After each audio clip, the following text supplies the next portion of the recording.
Hello, everyone, and welcome to the Cinematic Schematic, the official podcast of the Cinematropolis.com, your home to thoughtful conversations on film. Today, I'm very excited. Annual traditions continue. Laron Chapman back with me again for our annual episode where we talk about how the little golden men are being held hostage this year. It's by Team Coco, Conan O'Brien. That's right, ladies and gentlemen. We are back talking about the 97th Academy Awards. Reiner, this year's ceremony will air this upcoming Sunday night at 6 p.m. Central Standard Time, at 7 p.m. East Coast. 4 p.m. Pacific Time on AMC. And for the first time, I'm so happy to say, yes, a decade too late, live on Hulu at the same time. If you're a cord cutter like myself. Why did it take this long? I don't know, seriously. Well, ladies and gentlemen, so a little sneak peek at how the conversation is going to go today. We're going to start by breaking the ice, just by sharing our overall thoughts on this year's nominees. We'll then move on to the main feature for this week's special episode, which we're really just going to go through most of the categories with our predictions. We're going to name what films we think should win, as in our personal picks, but also the movies that we actually think will win if we're hedging our bets. And maybe that can help you shape or guide you or make you think whenever you're filling out this year's Oscar ballot. And we are going to hit on every category sans the shorts categories this year. So I think it comes out to around 20. Joining me today, as always, I think this is like the 7th or 8th time, Laron Chapman. Welcome back, co-host. Yeah. Thanks for having me. This is my favorite thing to talk about all year. I feel like it's the culmination of everything we do all year. It's just kind of look at our leaderboards, our scoreboards, and see like how we're going to fare, on our version of Miss America, or I guess for you guys, the Super Bowl, Or, the best picture winner. I don't know. What else is there? What's the World Cup? The World Cup for movies. Yeah, of all the things. Well, Laron, again, I appreciate you coming back as co-host this time to share thoughts on the Oscars. And listeners, I just have to say, there are a few people in my life I know who are more equipped to make Oscar predictions than Laron Chapman. So very short list. So always a pleasure to have you. Also, very excited to welcome back a very special guest from the Entertainment Answer, the Mungle Show podcast. Also a Critics' Choice Association member, Matt Mungle. Matt, welcome back. Hey, it's a pleasure. I appreciate this. Like you alluded to, this is our Super Bowl, and I just love talking about Oscar predictions every year. Yeah, it's always a good time. This year, I'm super excited to get into it because it seems like some chaos, and which always makes for a fun season, in the prediction game. Yeah. Also very excited to welcome for the first time. She's an Oklahoma filmmaker. She's a production designer on a number of films. A few might recognize Country Gold, Out of Exile, Climber the Hunter, several other films, many more than I can name today. Kaitlyn Shelby. Kaitlyn, welcome to the show. Hi, I'm so happy to be here. So, Kaitlyn, I'm looking at Laron. I said, Laron, we need to bring someone. I always like to use this episode in particular to try to bring new folks to the table that either we haven't talked to in a long time or that we haven't talked to at all. Because if you're a movie person, you're watching the Oscars, and so I said, hey, Laron, here's some people we could use, but who would you recommend? And we started going through some names, and he's like, Kaitlyn. Immediately, it was like, I think she would be extremely well suited to predict this year's Oscars. So thank you for taking leap of faith and joining the podcast today. I love the Oscars so much. When Laron texted me, I was like, absolutely. When is it? I'll be there. I was at Disney World too. I was like, you were at the happiest place on earth when you sent us the happiest message on earth. Yes. I was like, hold up. Well, I gotta respond to this. That's so funny. Well, thanks for taking time out of the Disney World trip. Still haven't been. And I told my mom all the time, I was like, as kids, she never took us to Disney World. And I was like, Mom, you robbed us of this really pivotal moment that all kids should have. And she's like, well, but I seem to remember that you didn't pay anything for college. You had a full ride scholarship. She was like, I went into debt so that you guys could go to school debt free. So it sounds to me like you really won the lottery. So I need you to be quiet about it. You're an adult. Go to Disney World if you want to. So, trade-off: childhood experience of Disney World or student loan debt. That is, I have no student loan debt. That's a devil's bargain right there. Yeah. Which did you take? Yeah, I left senior year with no debt. It's a good. It's a great thing. That is a great thing. Thanks, Mom. I envy you. See, I did get the half day at Disney World, and I did have student loan debt. So who's really winning, Laron? That's true. Hey, there you go. Speaking of which, fun fact, not related at all, but my niece and nephew are currently at Disneyland in California for the first time, getting tons of pictures today. They're very cute. I live vicariously through them. Yeah. Well, listeners, before we get to today's conversation on Oscars predictions, if you enjoyed the conversation we have today or have enjoyed any of our episodes, make sure to head on over to your preferred podcast app, Apple Podcasts, Spotify. Give us that rating and review to help us get discovered by more listeners like you, and also help us make our way to the tomato meter so we can get certified. We've been doing this for a while, Laron. I think, I think we deserve to be on the tomato meter. I've been doing podcasts for like over 10 years. This particular program for 8 years. Mhm. Holy cow. So let's make it official, right? Or certify it, I guess. Yeah, whatever. You deserve it. All right. Well, as always, we're going to start with an icebreaker question. And instead of it being some only tangentially related thing, let's just cut to the chase and talk a little bit about our impressions of the Oscars overall this year. So I already mentioned this year is hosted by Conan O'Brien. It is going to be live stream on Hulu, and we have a really, for one reason or another, compelling lineup of films to talk about. So I'll turn it to you first, Laron Chapman. What are your overall thoughts on this year's Oscar nominations? Yeah, I feel like every year that the anticipation for this for me is always because there's always 4 or 5 names that need to be called. Well, only one of those got called this year, so I was not as happy as I have been in previous years. But I will say that weirdly, and I say this to people every year, that when people say oh, it was a bad year for film, I'm like, then you haven't been going to the movies, because I saw a lot of great movies. Yep. Every year I see a lot of great Yep. movies. I just think people saw 3 or 4 that year and maybe they were underwhelmed by them. But I think that this year in particular, I think there were more interesting things happening off, in the controversy surrounding the Oscars this year has been a lot more interesting than previous years. And Agree. this feels kind of like one of those years where there's just no definitive, just beloved, this is the movie that's winning everything, which is great. That's what what we want from the Oscars, right? I feel like last year was fun. I loved Oppenheimer, but we were all so happy that it was also a Christopher Nolan year, which people had been rooting for him for over a decade at least. So for him to come, for them to have the Barbie perform at the show, it was just a great time. But yeah, it was a fairly predictable show. Pretty predictable, and you kind of know that it's going to be this. I don't know, if you feel like you already know what's going to happen the whole time, then like you said, there's no suspense. This year there's suspense in multiple categories.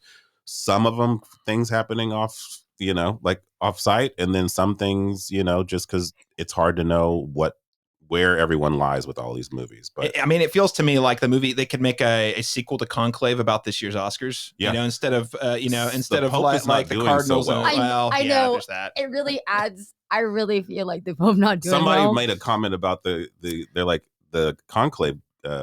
Campaign is really taking off here. The Pope's in trouble. I was like, oh, not that I wish anything wrong to happen. No, with the Pope, we love the but Pope. No. I do think it's hilarious that it's just with The everything that's happened with this Oscar campaign season. Yeah. That people be timing is bizarre. Yeah. Yes. I meant that in a different way, but yes, you're also correct. We could theoretically soon be having an actual sequel to Conclave, but I was thinking in terms of getting enough votes for any of these movies to be the winner. I'm sure it just seems like it's been anyone's game. Yeah. The final note I'll make is just that I was in love with Sing Sing this year. I'm very sad to see the omissions from that. I love Nickel Boys this year. I was sad to see some omissions there, some pretty big ones there. No Angelina Jolie. I'm sorry. I love the Pablo Larraín Tortured Woman trilogy, and I was just sad to see. That's basically what it is. It is, yeah. The Tortured Opera Poets Department. So those are a couple of things that for me that were a little bit disappointments, but otherwise, there's a lot of movies on display. Oh, and Challengers. We got to talk. Yeah, I was going to say that. I was going to say that's my biggest. Challengers. The total shutout. Yeah, everything from Joshua O'Connor to the score. Not even a nomination. Oh, yeah. Breaks my heart. Ever since Challengers came out, I listened. I literally will be I gotta go and I gotta put the score on. I love the score. I love Trent Reznor and Atticus Ross, and they're awesome. I always thought it was absolutely insane that it was not nominated. Yeah. It's a bop. It's a bop. I'm like, even if you didn't like the movie, the score though, it slaps. Right. It slaps. Yeah, absolutely. Matt, what's been what are your overall thoughts on this year's Oscar nominations? I can almost copy and paste that entire bit of information into what I think. I think there's some certain snubs that we will get into, I'm sure, when we break out each category. Overall, I think this is probably the most up in the air. I thought it was a lock until my Critics' Choice Association colleagues gave a Nora Best film. And I'm like, well, holy cow, anything's going to happen. So I don't know. I don't know what's going to happen. I do think, and we alluded to it being like the Super Bowl. We have a lot of people were bored because it's the same people in the Super Bowl again the last 2 or 3 years. I feel like that now with the Oscars. I think this could be an exciting year where anything could happen. Anybody could win. And yeah, there are some very blatant snubs, but it is the Oscars. They're always going to do what they want to do. So I'm excited to break these categories down because I think we're all going to be sort of maybe on the same page with how this all lands. Yeah. I'm thinking so. Well, actually, Kaitlyn, anything you want to add to that, like in terms of overall thoughts? No, just that I'm really excited this year because I think there's not a lock, and I think that makes it way more fun. Yeah. I should know we're recording this the Sunday morning of so tonight, with February 23rd, is the SAG Awards, which is a major voting block. So, if we record this even tomorrow, our opinions might be change slightly different. But I mean, it's been this. It's to say though, like the Directors Guild has gone a certain way, the Producers Guild has gone a certain way, the Writers Guild has gone another way. It's just usually you start to see the narrative take shape as these awards roll out, and you're like, okay, we can kind of make a pretty apt prediction. But it's like they keep taking left turns. You're like, wait, left turns. You're like, what? Yeah, was I wrong the whole time? For initially, it was crazy because very early, before there was any awards, but like earlier in the year, Anora comes out and it was a lock. Oh, this is going to be it. And then around Golden Globes time, like it didn't get like, oh, The Brutalist is everyone's favorite. Yeah, it just got the narrative, at least. And Laron, you and I talked about this. I actually hate the Golden Globes. I hate that they're a thing, and I was like, they don't actually make a difference. But I walked away from this year thinking, oh snap, Anora might not be the thing we thought it was, right? And then so then I start hedging my bets on maybe it's going to be actually The Brutalist has got more momentum, or maybe some of these other films have a better shot than I expected. However, now that these awards are coming out, Anora is back at the front of the pack in a very competitive race. So anyone's game. We've called out challengers. There are going to be some specific category snubs we'll mention at that time. But also, to put an end to my Caleb is angry at the world for Furiosa flopping year. Total shutout for Furiosa. Not surprising. Again, this movie just was sort of dead on arrival when it hit theaters, even though it was critically well received. People just didn't see it. And also Warner Brothers, if they're going to put their awards budget behind Dune or Furiosa, well, Dune was a way bigger hit, so they're throwing their weight behind that. But I just have to say, Mad Max Fury Road, when it came out, was nominated for something like 8 or 9 awards, and it cleaned up a lot of the below the line awards. So for Furiosa, in my opinion, to be at least as compelling in terms of like the craft, to just go completely acknowledged as a disappointment. So and then the other big one was challenges for me. So okay, well, listeners, those are our overall thoughts. Oh, I guess I should ask, Conan, are we good? Are we on board with Team Conan? I'm a huge Conan fan. I'm fine with it. Same. I am. I don't know if I'm like, it's interesting. It's not Jimmy Kimmel, and I love Jimmy Kimmel. But it's like we've had that, so this is a nice shakeup, and he'll add a different kind of comic energy to the site, so I think that's something to look forward to too, because he's a little more unhinged. Oh yeah. It's gonna be chaos, but I think that's kind of what they need, and I actually hosting is a thankless job, frankly, and I know a lot of people have come down on Kimmel for one way or another. I think he's been very consistent, and he has a very specific type of comedy he's bringing, and I actually appreciate that comedy, and it works, and it works well. Because it's basically making fun of the Academy. Conan's gonna be chaos. Like pranks. I don't even know where to go. I just know it's gonna be unpredictable. He might just come out and just wearing only socks. You never know. Honestly, you just don't know. You don't know with this guy. Yeah, for sure. Well, that's our overall thoughts on this year's nominees as a whole. Before we actually get into the specific categories, though, I do want to put our biases on the table in terms of the films that we, as individuals, like the most. So before we get to any of the categories, how about we rank from number 10 to number 1 our picks, and we'll just go down the line. So, Matt, what is your number 10, and go all the way down the list number 1 in terms of your favorites? I put The Brutalist at number 12. Just because anyway.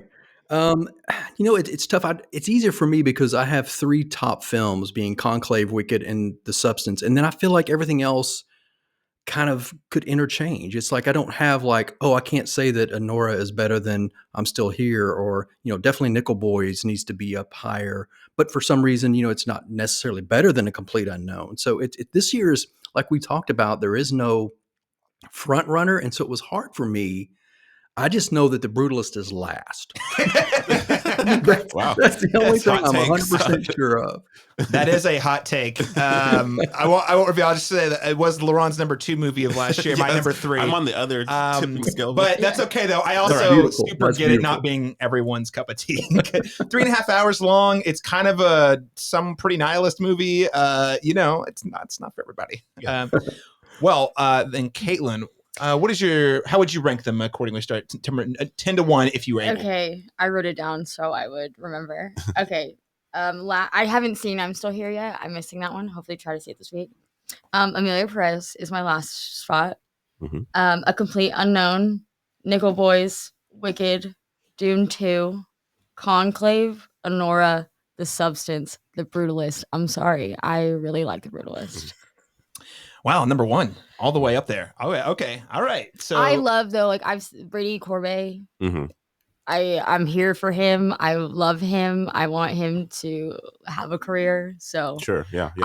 Sean Baker has had a career, and I love him, and I want him to keep making movies. But Anora just felt like something I've seen before from Sean Baker. Okay. All right. I mean, there's definitely a lot of elements I feel like it brought together a lot of things he's already done in a way that was pretty compelling. Yeah. Yes. All right. Well, that's great. So in terms of diversity, we have Brutalist at number 12, and there's only 10 nominations, and Brutalist number 1. Laron, Chapman, what is your ranking? Number 10, I have Amelia Perez. I will say I do not hate this movie as much as the world and the internet does. But I agree. I think it's fine. I think it's ambitious. I think it has a lot of interesting elements to it. I don't ultimately think it works altogether, but I do think there are individual pieces of that are compelling and well made. But I really enjoyed the first 30 minutes. Right. Yeah, I was really into it. There are a lot of pieces that work, but I do understand all of the criticisms around it, both about the film itself and about the people involved with it. But number 10, number 9, A Complete Unknown, number 8, Conclave, number 7, I'm Still Here, number 6, Wicked, number 5, Dune Part 2, number 4, The Substance, number 3, Anora, number 2, The Brutalist, and then my number 1 pick in real life is Nickel Boys. So that was my number 1 movie. All right. No, great picks. Excellent lineup, a little bit of diversity there. And I love to see Nickel Boys ranking high on some list. I have a confession. I also haven't seen I'm Still Here. It was very hard for me to access whenever I had the time, and have since moved on to other things. So I need to go back and finish it hopefully this week before the big show. So I'm also at a loss for my number 10. So I'm Still Here, not in the running for Caleb's list. So that means that my number 9 is Amelia Perez. Retweet what Laron said. I like certain things a lot. I hate other things about it. I don't understand why it's nominated so many times, but it's crazy. So is fantastic. Yeah. Number 8, A Complete Unknown. Number 7, Wicked. Number 6, The Substance. I struggle with where to put The Substance, I'll be honest, because I'm rooting for it, but it fell number 6. Not that I don't love it, because I do. We'll talk about it. Number 5, Nickel Boys. Number 4, Anora. Number 3, Conclave. Number 2, The Brutalist. Number 1, Dune Part 2 in real life is my number 1 movie last year. Now, do I think Dune Part 2 is going to win anything? Probably not seriously, but it's number 1 in my heart. Yeah, so yeah. I'll take it. That. And if I'm not rooting for that, I'm probably rooting for The Brutalist or Conclave or Anora. Those are the 3 I'm most focused on in terms of who I'm rooting for in each category. Yeah. All right, listeners, those are our biases. And by the way, if you want to share your thoughts on this year's Oscar nominees, including your ranking, you can always hit us up on our Facebook page, facebook.com/The Cinematropolis. Also Instagram at The Cinematrop, or leave us a email at thecinemetropolis@gmail.com. All right, without further ado, let's get into these categories. So just to reiterate, we are going to be going through, I believe, 20 of the categories, removing the shorts. And we're going to be naming both who we think should win, but also who we think will actually win. So let's start with Best Adapted Screenplay. The nominees are A Complete Unknown, Conclave, Amelia Perez, Nickel Boys, and Sing Sing. Kaitlyn, I'll throw it to you first. Who are your predictions here? I think Conclave is going to take it. It seems to be like one of the only ones that kind of has a front runner. Mm-hmm. I guess I think it should win. I also think Nickel Boys, both those two are kind of the ones that are the top for me, but I do think it's going to be Conclave. Yeah. I think that's I think that one was the one I was looking at in a couple of categories. I was like, question mark. I think the Writers Guild actually gave it to Nickel Boys, which was surprising. But I think if we're considering the entire voter body, Conclave definitely seems like the front runner for sure. It just feels like it's more palatable for a larger audience. And it's a talky movie. Like it's people, it's popes talking in rooms, priests talking in rooms. So yeah. I mean, I love the sermon bit at the beginning by Ralph that Ralph Fiennes performed. So it has a big win in my heart. Yeah. Matt, what is your prediction for this category? Well, first of all, I'd like to say that you alluded to at the beginning that if people are filling out an Oscar ballot, they could pay attention. I want you to let you know that I have the worst Oscar ballots ever, every year. People are always like, hey, should I pick? I was like, don't follow me, please, because my heart is always where it is and it's always wrong. So I say all that to say, don't listen to these other people. Don't listen to me. I agree. That's why you're here, Matt. Come on. I would love Sing Sing to win this. I think it was a very special film. I would love for it to win. I do agree that I think Conclave will. It was funny on my trip last time. I got Conclave on an audiobook and I was listening to it and I'm like, if I hadn't watched the movie, I had no idea who these people are or what's happening. That book is so thick. So to be able to adapt that into something that was just a great story and fun to follow, I think was something special compared to the actual book. So I think Conclave will win, but I would be super happy if Sing Sing won. Yeah.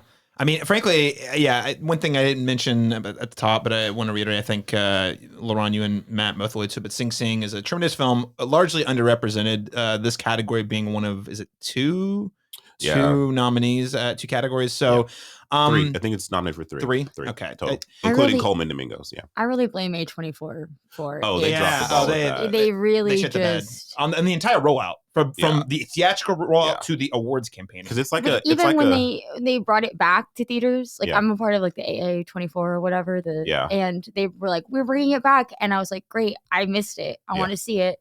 It was only there for like 4 days at the theater. And I was like, what? And they didn't really advertise it. No, I was like, you're making a big deal, quote unquote. They clearly were like, the Brutalist is our gig. Yes. So we're gonna just, which I think was a really big bummer. Yeah. It is. I saw room for both. I watched it at home, and it was a fine at home movie because it's not like a big spectacle piece. But I will say there was a lot of those moments I really would have preferred to have seen on the big screen. But I'm gonna say I think with the table, I do think Conclave is the clear front runner here. I know Nickel Boys again edged out the WGA. Nickel Boys would probably be my pick if I were betting. That or Sing Sing are my two favorites, but. Conclave, very palatable, very well written, frankly. And it's a great time at the movies. Should have been here. Dune Part 2. You're going to hear me say that a lot. Should have been here. Dune Part 2. Because I'm not to beat a dead horse if you listen to our past episodes, but what I will say is there is a third one coming, and a lot of people are like, well, they're gonna return to the king this thing. It'll be the trilogy ender, and they'll give it all the awards then. I'm like, it's a different movie. I don't agree with that. I haven't read the novel in a long time, but I've now read enough about the novel that I'm like, I don't think this is going to be it's going to piss a lot of people off, probably. Dune Messiah is going to be crazy. It's going to be crazy, especially what he decides to do with it. Yes. I think, for me, it was Nickel Boys. Is my should win here. Just because I think it's such an innovative way to adapt something like that. It is like, I've now since read the book. The book is really incredible. It's a Pulitzer Prize winning book. And the way they've decided to tell this story cinematically is very, very unique. So for innovation, I would say that one. But I'm fine with Conclave winning. It's a fine movie. I enjoy it. I enjoy it quite a bit. And it seems, like you said, the most palatable, Oscar kind of friendly screenplay to win, and I'm not mad at it. It's not a green book. It's actually a good movie. It's actually a good movie with good message, even if it's kind of conventional and familiar. Listen, I have two supervillains at the Oscars this year. Their names are Amelia Perez and a complete unknown. And in fact, I'm trying to, as you can see, I'm trying to jinx Amelia Perez by wearing a shirt during this episode. I really do not want that movie to win. I don't say nothing, just not very much. And I'm with Matt. I also feel like Sing Sing would be. I would be happy with that if that happened, because it doesn't really stand to win much this season, if anything at all. So that would be a nice surprise. Yeah. I think that's it. So if you're guessing, we're all collectively saying Conclave is where you should hedge your bets. Otherwise, if you haven't seen Nickel Boys, or Sing Sing, check those out. Yeah. And if you haven't watched Dune Part 2, or you wish it was here, you need to call your duly elected representative in Hollywood. I think the whole Dune Part 2, like just the exclusion of it so much, is really fascinating. Speaking of Lord of the Rings, because I do feel like the Academy used this like, oh, well, you've used things before and it's not super. That's bullshit. I'm sorry. Like, and Denny has been like banging it out. Oh yeah. Don't worry, I've got a whole rant about Denny after Villeneuve. movie, so we'll get to it. No, but so that is best adapted screenplay. Let's move on to best original screenplay, and the nominees are Anora, The Brutalist, A Real Pain, September 5th, or The Substance. Man, what a stacked category, I have to say, in terms of best original screenplay. And Laron Chapman, I'll throw it to you first on this one. So my should win here is The Substance. I just look, I mean, to take this kind of I don't know, this feminist body horror genre bending kind of thing and make it as like just meaty and palatable as it is, because I'm surprised by how this movie has been embraced by the Academy. It's huge shocker. Awesome. It's awesome. It's like, wait a minute, like all these years, so Hereditary was too much for y'all, Us was too much for y'all, but The Substance, okay, cool. Like I'm happy about it. I don't understand. No, it's I if don't you were going either. to give me a lineup of horror movies, this definitely would not have been the one I'd picked for the Oscar to get the Academy. As soon as I which saw is great. It, as soon as I saw it, I was like, this is a Laron movie. Like the Academy they're not going to touch like this. The horror heads are going to love this. Right. But like in terms of like mainstream appeal, no way. Yeah. And yet it made a lot of money and is at the Oscars. And people like it. And they're actually touting it as an actual competitor in some of these categories. So I would love to see that. I obviously don't think that's going to happen. I think this will probably go to Anora. I think that Anora won the WGA, so it feels like that's the consensus with this one, and it's a fine, and that's also a really good script, So I'm not mad about that. A lot of the nominees here, I'm a huge fan of. I hope it's not A Real Pain. That's all I'm saying. Is that your Oscar supervillain? That's Pain? It kind of you is. didn't like it? I do like it. Okay. We'll when we get to sporting. I do like it too. I think it's a good movie. I think it's overrated. I think it's kind of like it's fine. I think it's a good dramedy. If it was on, I would tell you it was a good movie. But I love boys crying about their feelings. Well, so. that's fair. If in that case, Sing Sing would be a Sing Sing. I know. Yes. That's the one I'm missing. Like Sing Sing is, I feel like, to me in my heart, the biggest I haven't seen. Yeah, is Sing Sing. Okay, it's great. Well, it's in your defense, it's been not super easy to access. Absolutely, so shame on you, A24. Matt, what is your picks for best original screenplay? Well, I do agree that this is a stacked category. I think A Real Pain is in there to kind of circle back to the love-hate. I think some of the performances in that were so powerful that people say, oh, it had to be a great script. How can you get performances like that if the word isn't written well? So I think that maybe is how Jesse's script is sliding in there. I also agree with The Substance. I mean, I watched that movie thinking I would love for my 80s hairband self to climb out of my back and live my life. It would be amazing. So I would love for The Substance to win, but I think it is going to be either Anora. It's either going to be Anora or The Substance. I think The Substance is going to do some things in little categories like this that nobody sees coming. But A Real Pain, I mean, it's getting some traction too, and I think it's a safe film. It's probably the safest film on the list. Yeah. So sometimes the Oscars likes to do a little bit safe. So I think it could go in either way, but I think it is going to be Anora. Well, and I don't. I want to play this very neutral and be very clear. That movie is about a thing that I think is on a lot of people's minds right now.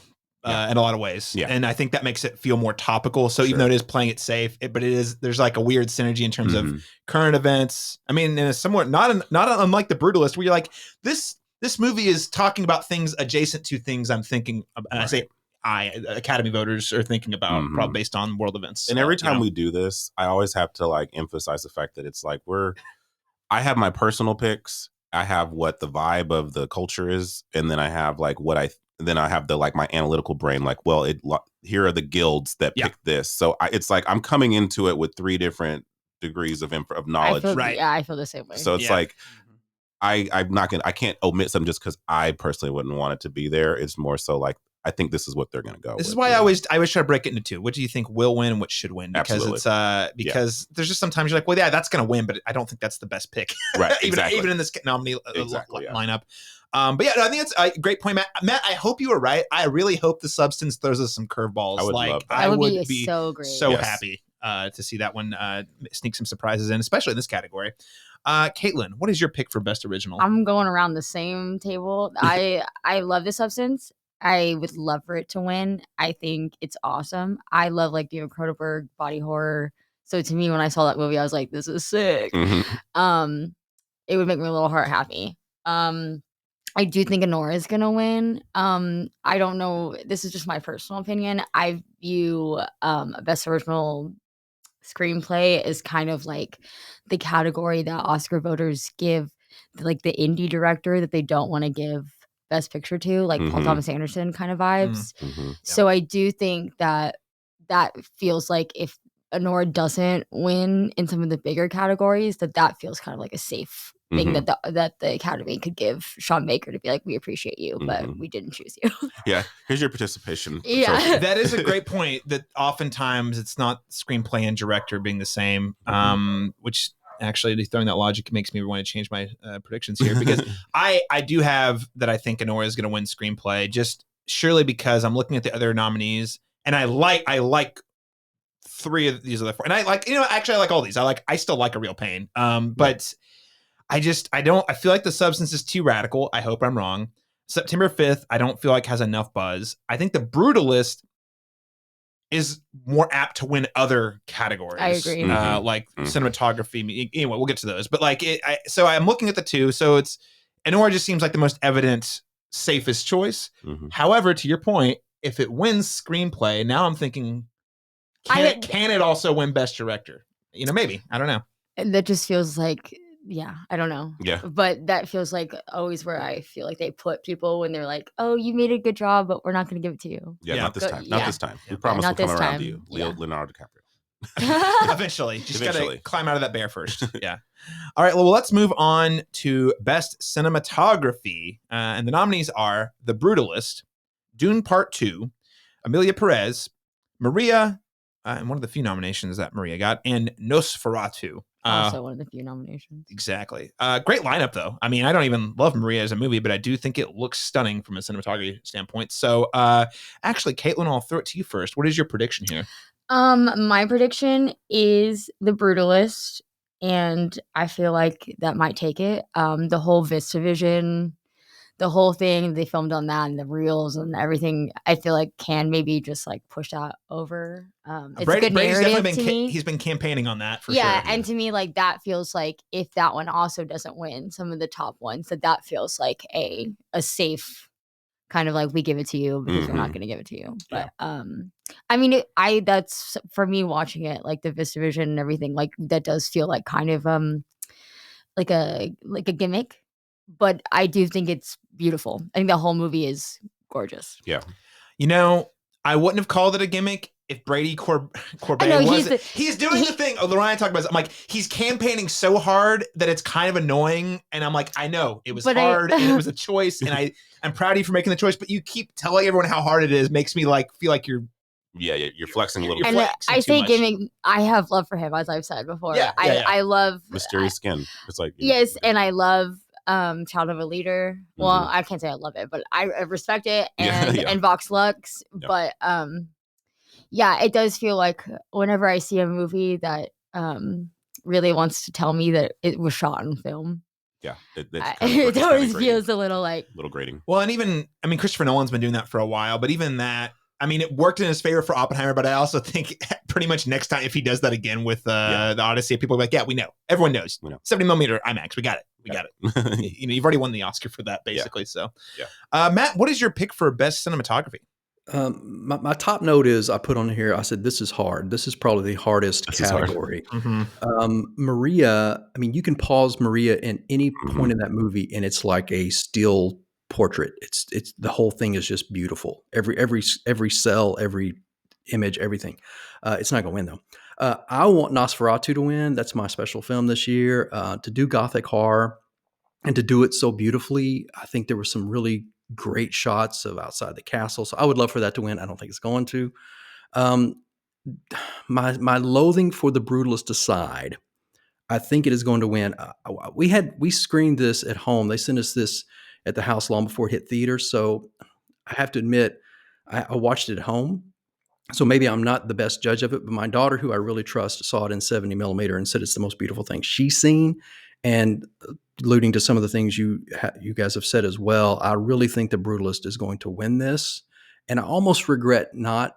Well, I don't regret it. I regret not seeing it on the big screen, and I don't ever want to see it on the big screen. But yeah, I think The Brutalist is going to win. I'm sorry, I hate to say it, but I feel you. I also watched it at home on a screen at first, which, on the one hand, it was like, oh, cool, I can see this thing early, which is nice. But then it was when as you're watching it, it was similar like Nosferatu had a similar experience. I'm watching, I'm like, man, this looks great. It would be so much better on the big screen. Now for Nosferatu, got lucky. I got to go see that. I did go see that on the big screen later. Mostly because it's not 3.5 hours long. Right. But did not get around to The Brutalist on the big screen. And I do think that probably is a pretty different experience, I can imagine.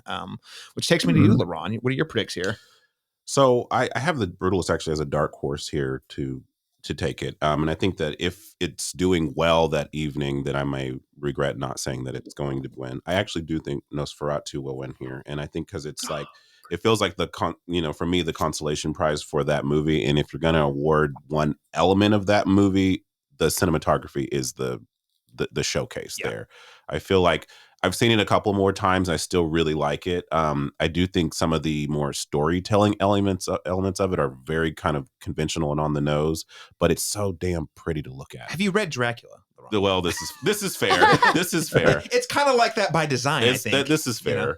But I do think that what resonates to me, no matter what, as I'm watching, is so gorgeous to look at. So I think if there's one place this can eke out, a win, it would be here for cinematography. Man, I have to say, I'm really glad you guys said Nosferatu, because I don't think it's going to win. I think it's going to be The Brutalist for all the reasons that Kaitlyn mentioned, just the marketing of it, and there is still that love of like clinging. Bringing back a film. Bringing back film is like kind of like the vinyl. It's a cool thing that not everyone does, and it's hard to do. And VistaVision, no one's doing that. Yeah. So I think that's got too much going for it narrative-wise. That said, on my want to win, it was a toss-up between Nosferatu or Dune Part 2. I will say Nosferatu's cinematography is absolutely stellar. Yeah. And the stuff he's able to do with the camera in that movie, the way it was like floating, and it's easily top 2 cinematography of the year. Absolutely. And I like it for Dune Part 2 because that is the big spectacle piece. We did get all those big battles. And hey, as we've learned with mostly Marvel movies and everyone trying to mimic Marvel movies, framing action and battles in a way that you actually understand what's going on at all parts of the board is very hard to do. And cinematography being a key part of that. And I thought the movie did that pretty well for a lot of the spectacle we had in there. So kind of a toss up in terms of which I want. So if Nosferatu wins, I will be thrilled, but I'm putting my money on The Brutalist. Copy that. Can I ask, I'd love your opinion. Do you think Conclave should have been in there instead of Amelia Perez?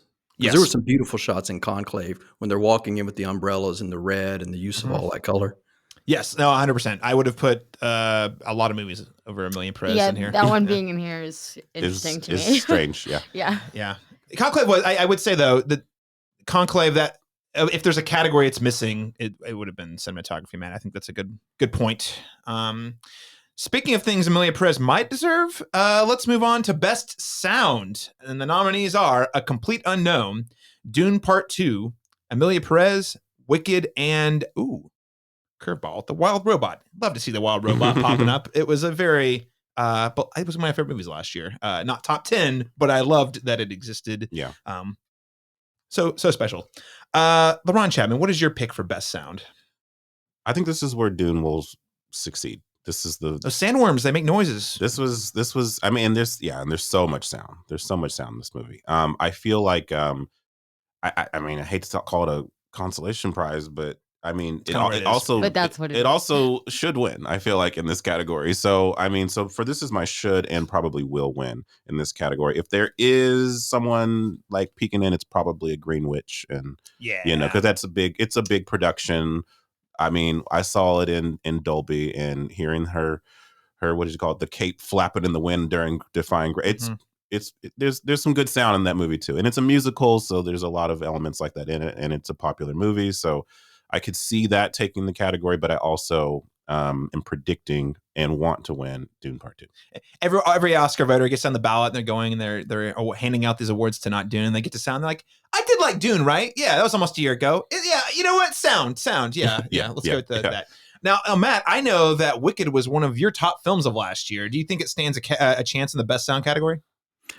It was, and I don't. I mean, it was good. I mean, I loved what they did with it. As a huge fan of the musical, I've seen it so many times. I loved what they did with it. So I'm always going to be a proponent for Wicked this year. But I do agree that Dune Part 2 should and will win. I mean, it's one thing to record audio from a musical perspective and have a little background, but to engulf you in sound in a world that you've never been in, I don't know. I think it was special. So yeah, I think Dune Part 2 should and would win this. All right. Great picks. Kaitlyn, similar thoughts? Yeah, I feel the exact same way, that like just the idea that they created sounds that don't exist, like to be something. I think that's when you'll get your Dune. I have my one moment. Yeah. But yes, I do think that the other choice is Wicked, but I think it should and will go to Dune. Was before the movie even starts, you're hearing the the sandworms. Yeah, come on. Well, and Dune Part 1, I think swept basically all of those last year, whenever it was 2 years ago. Yeah. So.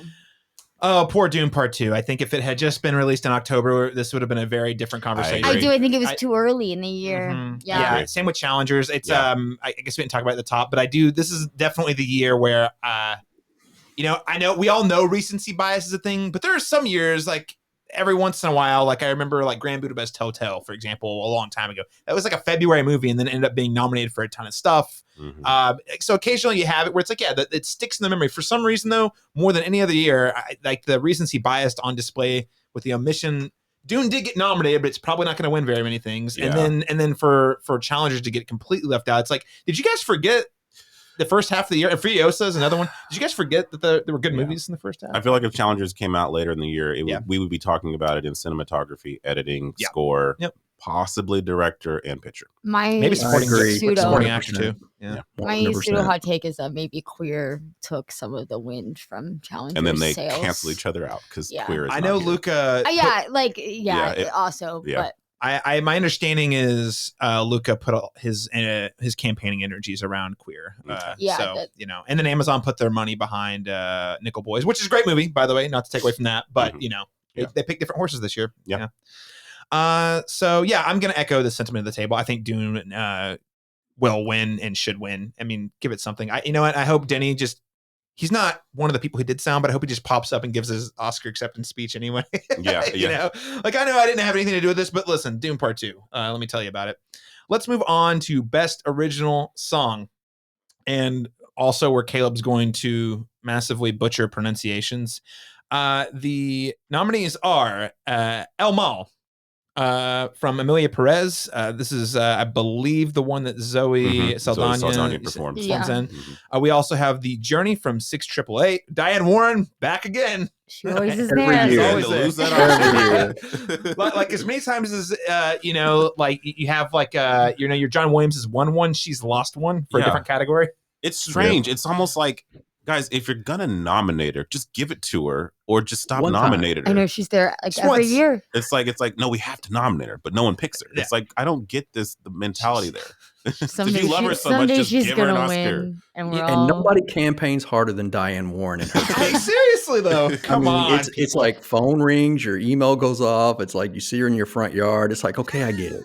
She's in your window for some reason. I don't know how that happens. Maybe it's just an Oscar tradition. It was like, does Diane Warren have one? We're not. We got to do it, right? We can't break our streak. I mean, like even as Leo finally got one at some point. Yeah. But jeez.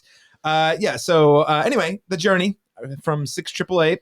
We also have Like a Bird from Sing Sing. We have Mia Camino from Emilia Perez, and then Never Too Late from Elton John. Never Too Late. This is an interesting one. I'll throw it to you, Laron, first. Who do you think is going to take the gold on this one? Well, first of all, I'm upset that Better Man's not here. I'm also upset that the song from The Last Showgirl, the Miley Cyrus. Yes. That was the only one that was like a complete song to me. Where I listened to it, I was like, okay.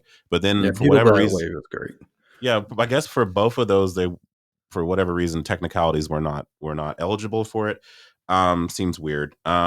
This is going to El Mal, like it just feels like Amelia Perez is going to sweep these categories like this. It's nominated twice here. It's won everywhere. I was going to say, has anything else beat that at any other? I think there's a nose hair chance that the Sing Sing song Like a Bird could sneak in here. And that would be my personal pick for this. I actually think it's a really good song. Yeah. I remember watching the movie in theaters, and when it plays during the credits, it is a very stirring, like emotionally sweeping song. So I would love to see that be a surprise here, because again, I don't think Sing Sing's is gonna be 0 for 3. So this would be a nice surprise here. But I think to bet against El Mal in this category would be just you want to lose. You want to lose. You want to lose your points. It's like betting against I'm Just Ken at Oscars last year. And to be fair with this song, I don't hate this movie as much as other people do. I think it's fine. This is one of the better songs. This is one of the better moments in it, and I think this is the scene for Zoe Saldana. Yes, so I feel like if you're gonna pluck a song from this, because most of them are kind of half whispered non-songs to me, so this is actually a number.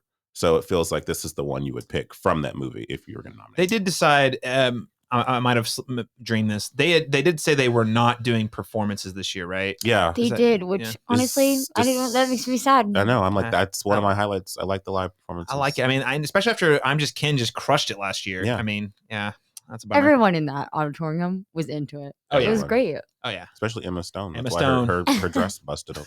Yeah. Wait, that sounded. We'll just leave that there. Let that linger in the air. Google it. Or maybe not. I don't know. Matt, what is your pick for best original song? Pivot from the awkwardness. Go. Well, first of all, I got to echo that the last Showgirl song, Beautiful That Way, I don't know the legalities of it, but that not being in there is just horribly wrong to me from Miley Cyrus.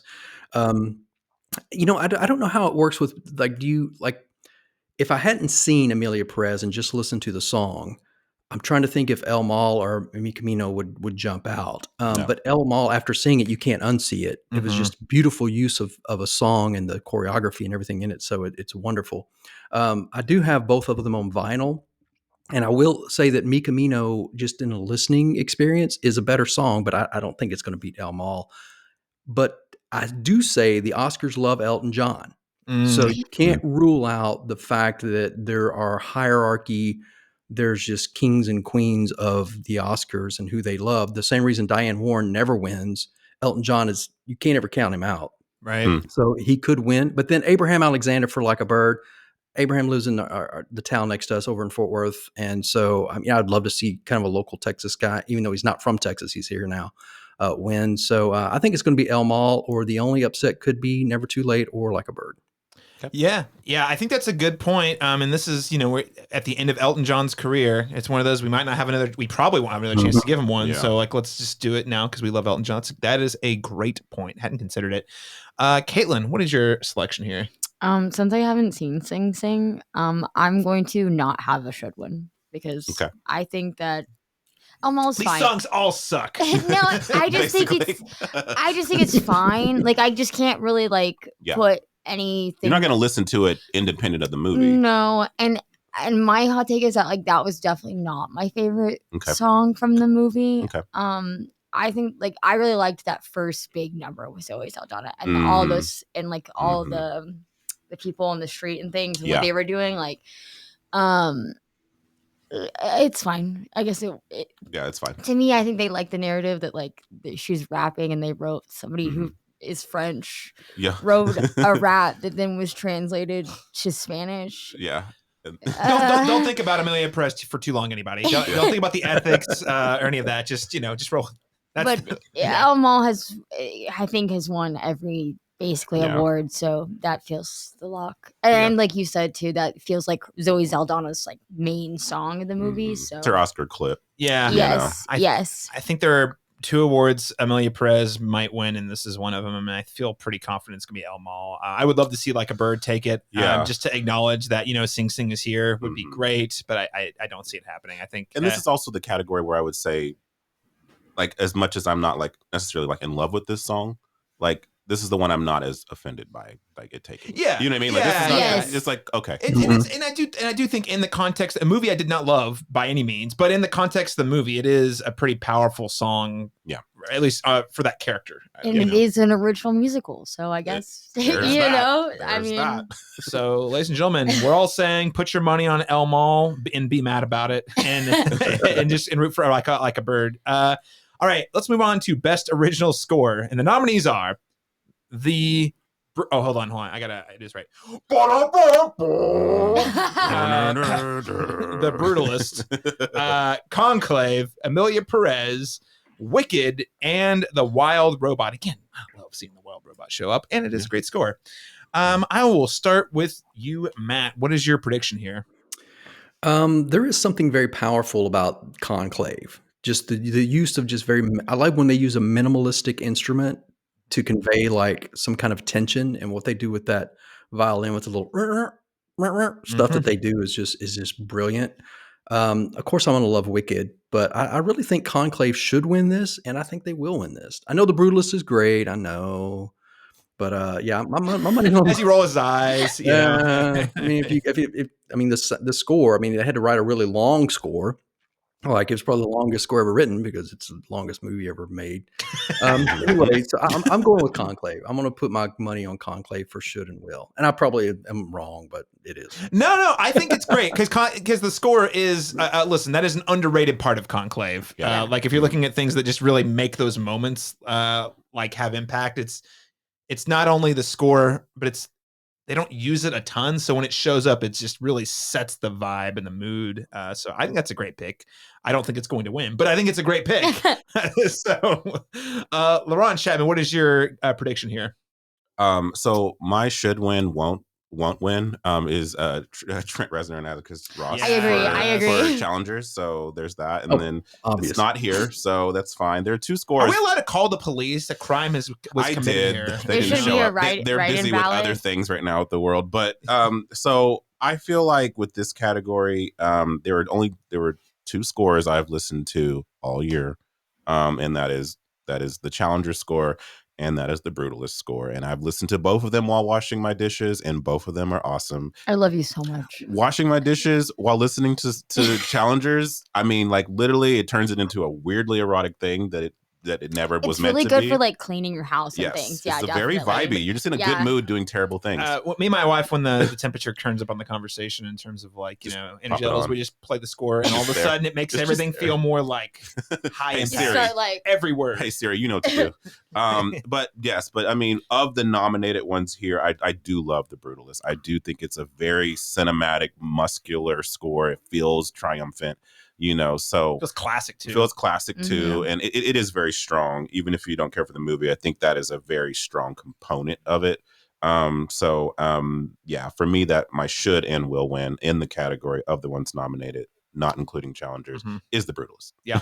No, I think that's totally fair. Brutalist seems like the front runner for sure. Kaitlyn, what are your predictions here? I would just say I feel exactly the same as Laron. My should would have been challengers.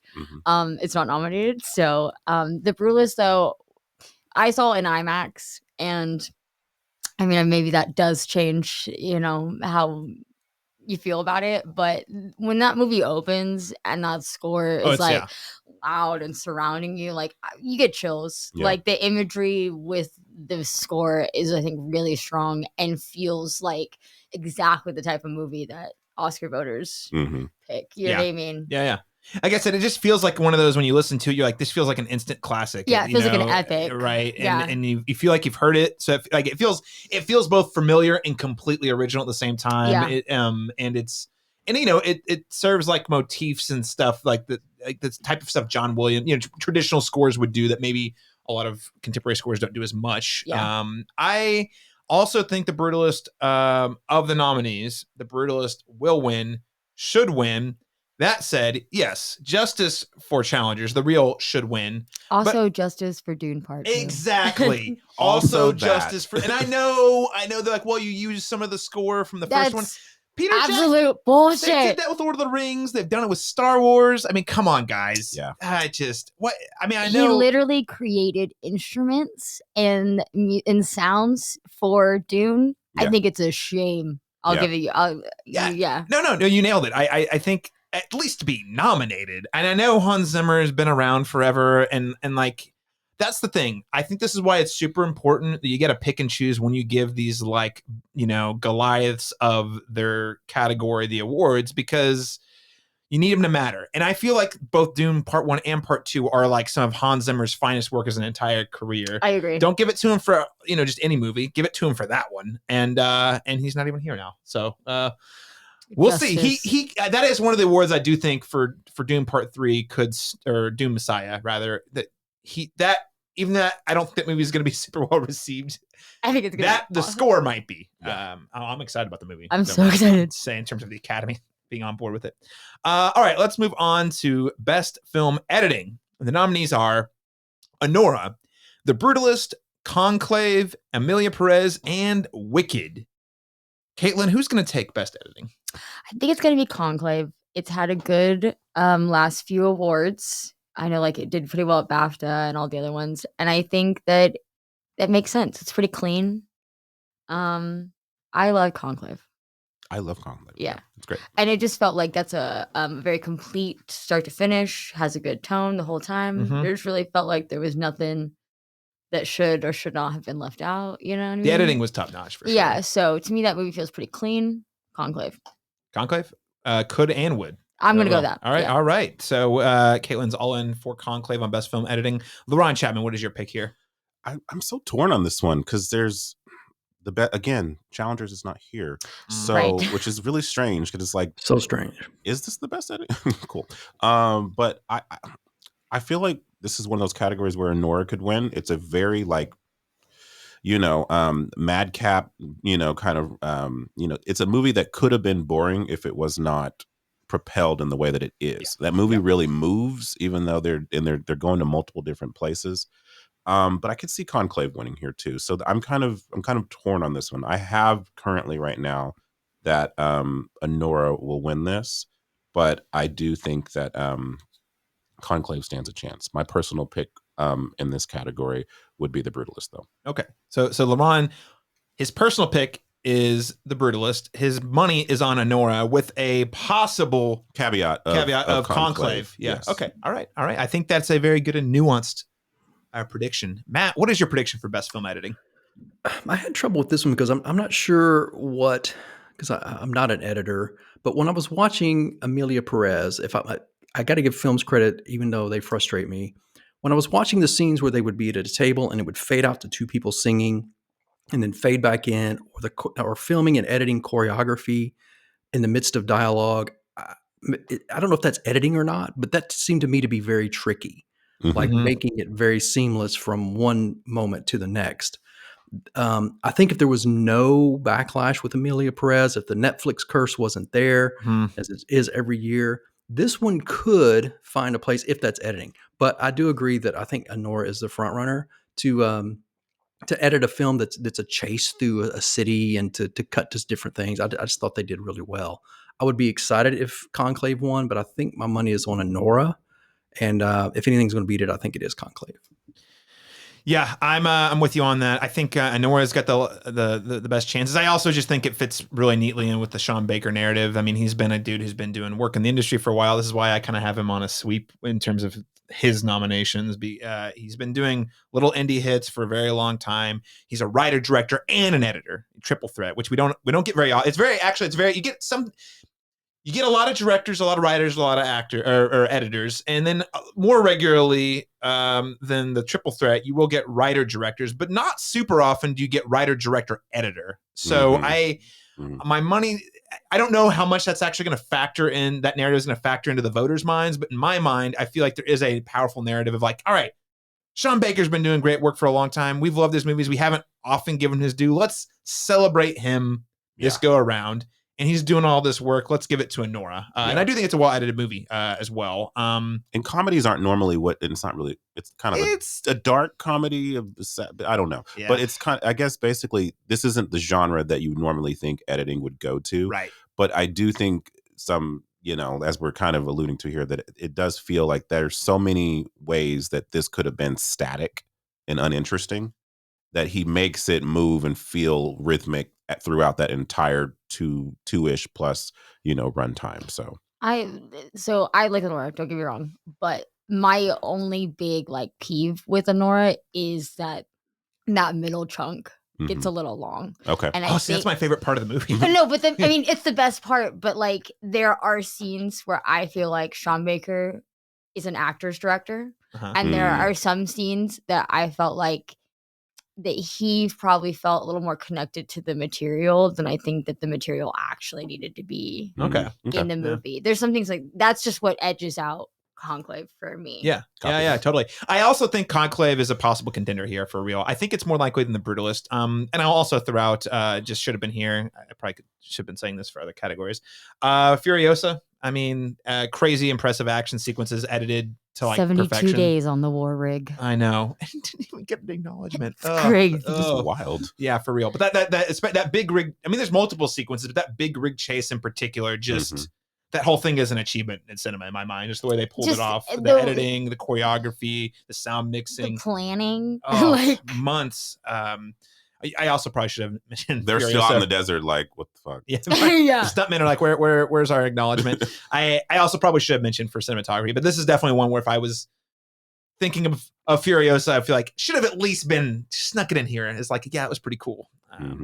Let's move on to best costume design. The nominees are A Complete Unknown, Conclave, Gladiator 2, Nosferatu, and Wicked. Laron, Chapman, start us off. Who's going to win best costume design? I feel like there's only 3 here that are even kind of stand a chance, but I feel like this is one of those. Gladiator 2, right? Yeah, definitely.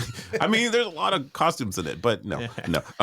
I think that, Wicked's gonna kind of, it's got 10 nominations, but it's probably only going to win like 2 to 3 of those, and it's going to be in the tech categories. And this is one of those. Again, I'd say this and another category we haven't talked about yet is going to be where there's just a lot of them. First of all, you know what I mean? Like there's obviously everything that Glinda's wearing.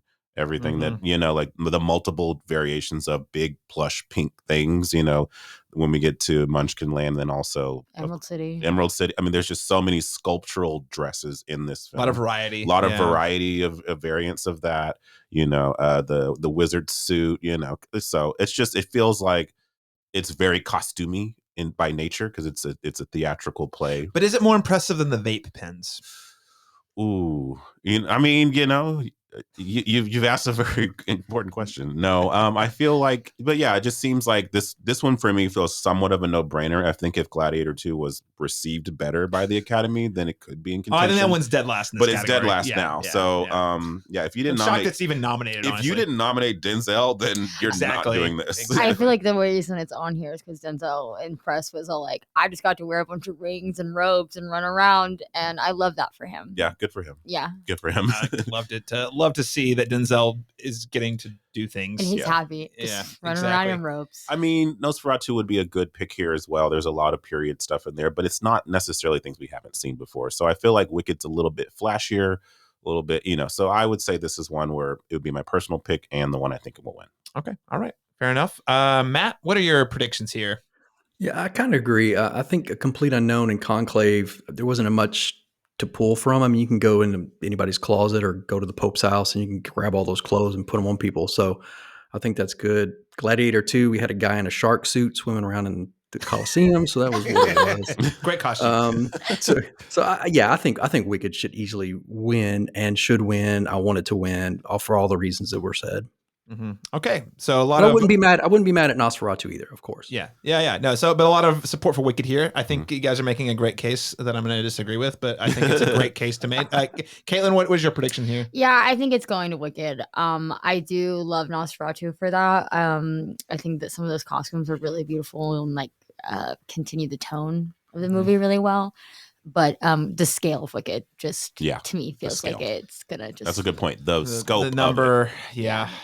I think you're right. I think Wicked's going to win, but I just want Nosferatu to pull out a win somewhere. And if it's not cinematography, it better be in costumes or makeup. And I think Nosferatu is better than Wicked on pretty much every way to measure movies. So I'm rooting for Nosferatu, but I think you guys actually made the best case, and I think it's actually what the Academy is going to pick. I think it's flashy, the variety, the movie's going to get something. Costumes has got to be it, I think. Let's move on to Best International Feature Film, and the nominees are from Brazil, I'm Still Here. From Denmark, The Girl with the Needle, The Girl with the Needle. Let me just do that whole thing again. From Denmark, The Girl with the Needle. From France, about Mexico, not even starring Mexicans, Emilia Perez. Directed by a director that doesn't even speak Spanish. Yeah. From Germany, The Seed of the Sacred Fig, and from Latvia, Flow. Just gonna give a shout out here to Flow. Love this movie. I saw it at home, and then I saw it that was another one I saw it at home and had a good time. Watched it a second time on the big screen with a full crowd, and let me tell you, and there were kids in the audience that were good kids, like magical experience. Yeah, cinema. For a movie with no words, I was riveted. And I'm not a cat person, so exactly that's saying something. You go a long way. You betray the dogs for the cats. So anyway, I don't think it's going to win. I just want to acknowledge I'm so happy it's even at the Oscars, but international film, pretty big step for an animated feature. Matt, what are your prediction? What is your prediction for Best International Feature Film? Well, first of all, I wouldn't count Flow out. I mean, it's made some surprise wins already, and I think it's made some lists. Obviously, 2 months ago, Emilia Perez, this was it, hands down. There was no other body in the running. I wish we knew how much all of the attention and the spotlight and the negativity was going to affect the Oscars. Yeah. I know they hadn't voted yet. So if you remove that, I would have said Emilia Perez should win this and would win this for feature film and for international. The Seed of the Sacred Fig was really, really good. So I think if the voters are scared to touch Emilia Perez, I think Seed of the Sacred Fig could win. But again, I would not count Flow out. I mean, it has been an audience hit, a critics hit. It's a special little film, and it could be the underdog right here, or Undercat. Oh, Undercat. I love it. Man, I would be so happy if this won international, like, truthfully. Kaitlyn, what's your prediction here? I have not seen all of these, so I'm going to go to Flow. And but I do think I'm Still Here will win based on just all the controversy with Emilia Perez. I think that is just, I think Zoe's gonna get it, and I think maybe Almal, but I think everything else is probably done. Real quick, well, it might be a good enough time, and Laron, I want to get your predictions here. It might be a good time for listeners, and I don't want us to spend long, but we've alluded to and said that controversies around Emilia Perez. For listeners who maybe aren't paying that close attention to the entertainment news, maybe we give them the short version about why this movie, which was at one point like the up and up front runner in a lot of categories, thus leading to all these nominations, 13, is now like tainted goods, at least from a PR perspective. It was a slow brewing kind of thing because, before, like, it came out, it did really well at Cannes. I believe it won Best Actress for the entire ensemble of female actors in that film. And so it kind of came out the gate really hot, weirdly, as people started to see it, the reception. Audiences didn't seem to take to audiences it that were much. very mixed on this. Yeah, I don't know. I mean, Matt, I guess Matt, I haven't talked to you about it. I don't know, but I don't know. I've had a real conversation with a real person in my life who says, I love that movie. I even really liked it. They were like, it was interesting. Not crazy about it, but it was interesting. There's kind of this like hesitation to be like, am I just not getting it? I'm not understanding, because a lot of people, like I said, the reception was really like vast. But simultaneously, then you got James Cameron out here saying it's the most impressive cinematic achievement he's seen in years, So there's been a weird like, from my POV, there's been a really weird like separation between what the Academy, like with like the industry has rallied around the movie versus the audiences. And then even like, I don't want to say all critics, but maybe critics who are like less plugged into the insider industry just haven't latched onto it as much. So thus it already had a weird journey in that it was a huge hit out the gate. And we've talked about the cultural things within it, like before we even get to the larger controversy that you're about to get to. Well, a couple of them. Yeah. I mean, so it comes out, and it's getting all of the nominations because it is doing, I think all of us can agree, at least, is doing some interesting things. It hasn't missed anywhere in terms of nominations. It's like overperformed everywhere. Overperformed all the awards. And then two things happen. I think this one happened first. You guys can correct me if I'm wrong. People, more specifically, people from Mexico were like, hey, this is actually not in any way representing like Mexico well. And then which led to conversations and with the director, who is from France, right? Saying, oh, well, yeah, I don't actually speak Spanish, and I don't really understand Mexico, and I didn't cast. That's why I didn't cast like Mexican actors. Hispanic people, but not from Mexico. Right. So various. And I want to say at one point he said something about the talent not being great. Is I maybe I'm misremembering? No, I do think that he said that their search or something didn't yield what we needed. Yeah. Right. Yeah. He didn't he didn't say Mexican talent sucked, but he was basically like, we tried that and there's none out there. Yeah. So anyway, all to say there's this tone deafness around the movie. I don't think that actually killed the movie. Like it was just one of those things that kind of came up and people were like, I don't know. That is kind of weird. I don't know if the director is a little more questionable. But then we have the lead actress, Carla Sofia Gascon. Yeah, she comes out and turns out she has had, Emilia Perez herself has the titular character. Which also trans nominee. Yeah, the first big trans nominee for Best Actress. Big deal. It's a big deal. Was really rooting for this when it happened. I was like, that's really cool. Yeah, even though I wasn't in love with the movie, I was like, that's cool. Nominations, sure. Yeah. But then they start digging into her online social media and found a lot of very not good things. Yeah, we'll just say a series of racist tweets.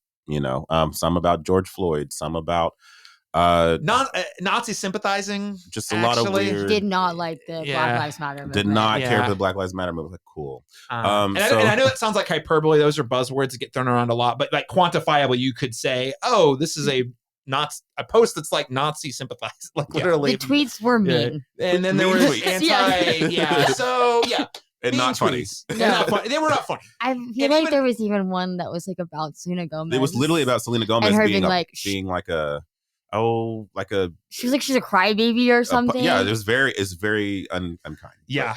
Not a nice person. I'm not here to like weigh in on the controversy. All I will say is these are definitely things that you don't want happening on your Oscar campaign. And I think the death knell was when the actress started taking interviews without Netflix in the loop. Well, Netflix is not paying for her. Well, not anymore. Not anymore. Yeah, she's been absent from all the awards guilds after post this controversy. Well, they only pulled her. Well, I think they were going to pull her no matter what. But she basically started taking her own interviews going around Netflix, and they were like, "All right, we're dropping you." Basically, Okay.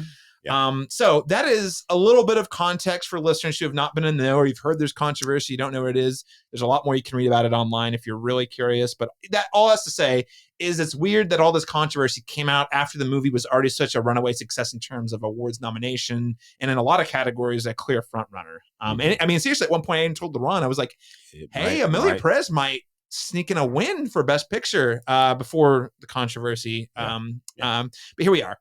Ron Chapman. Yes. Now that we've detailed the controversies, what is your prediction for Best International? It's not Emilia Perez. I feel like yes, absolutely. If those things were not variables factoring into this, Emilia Perez there wouldn't be any question about it.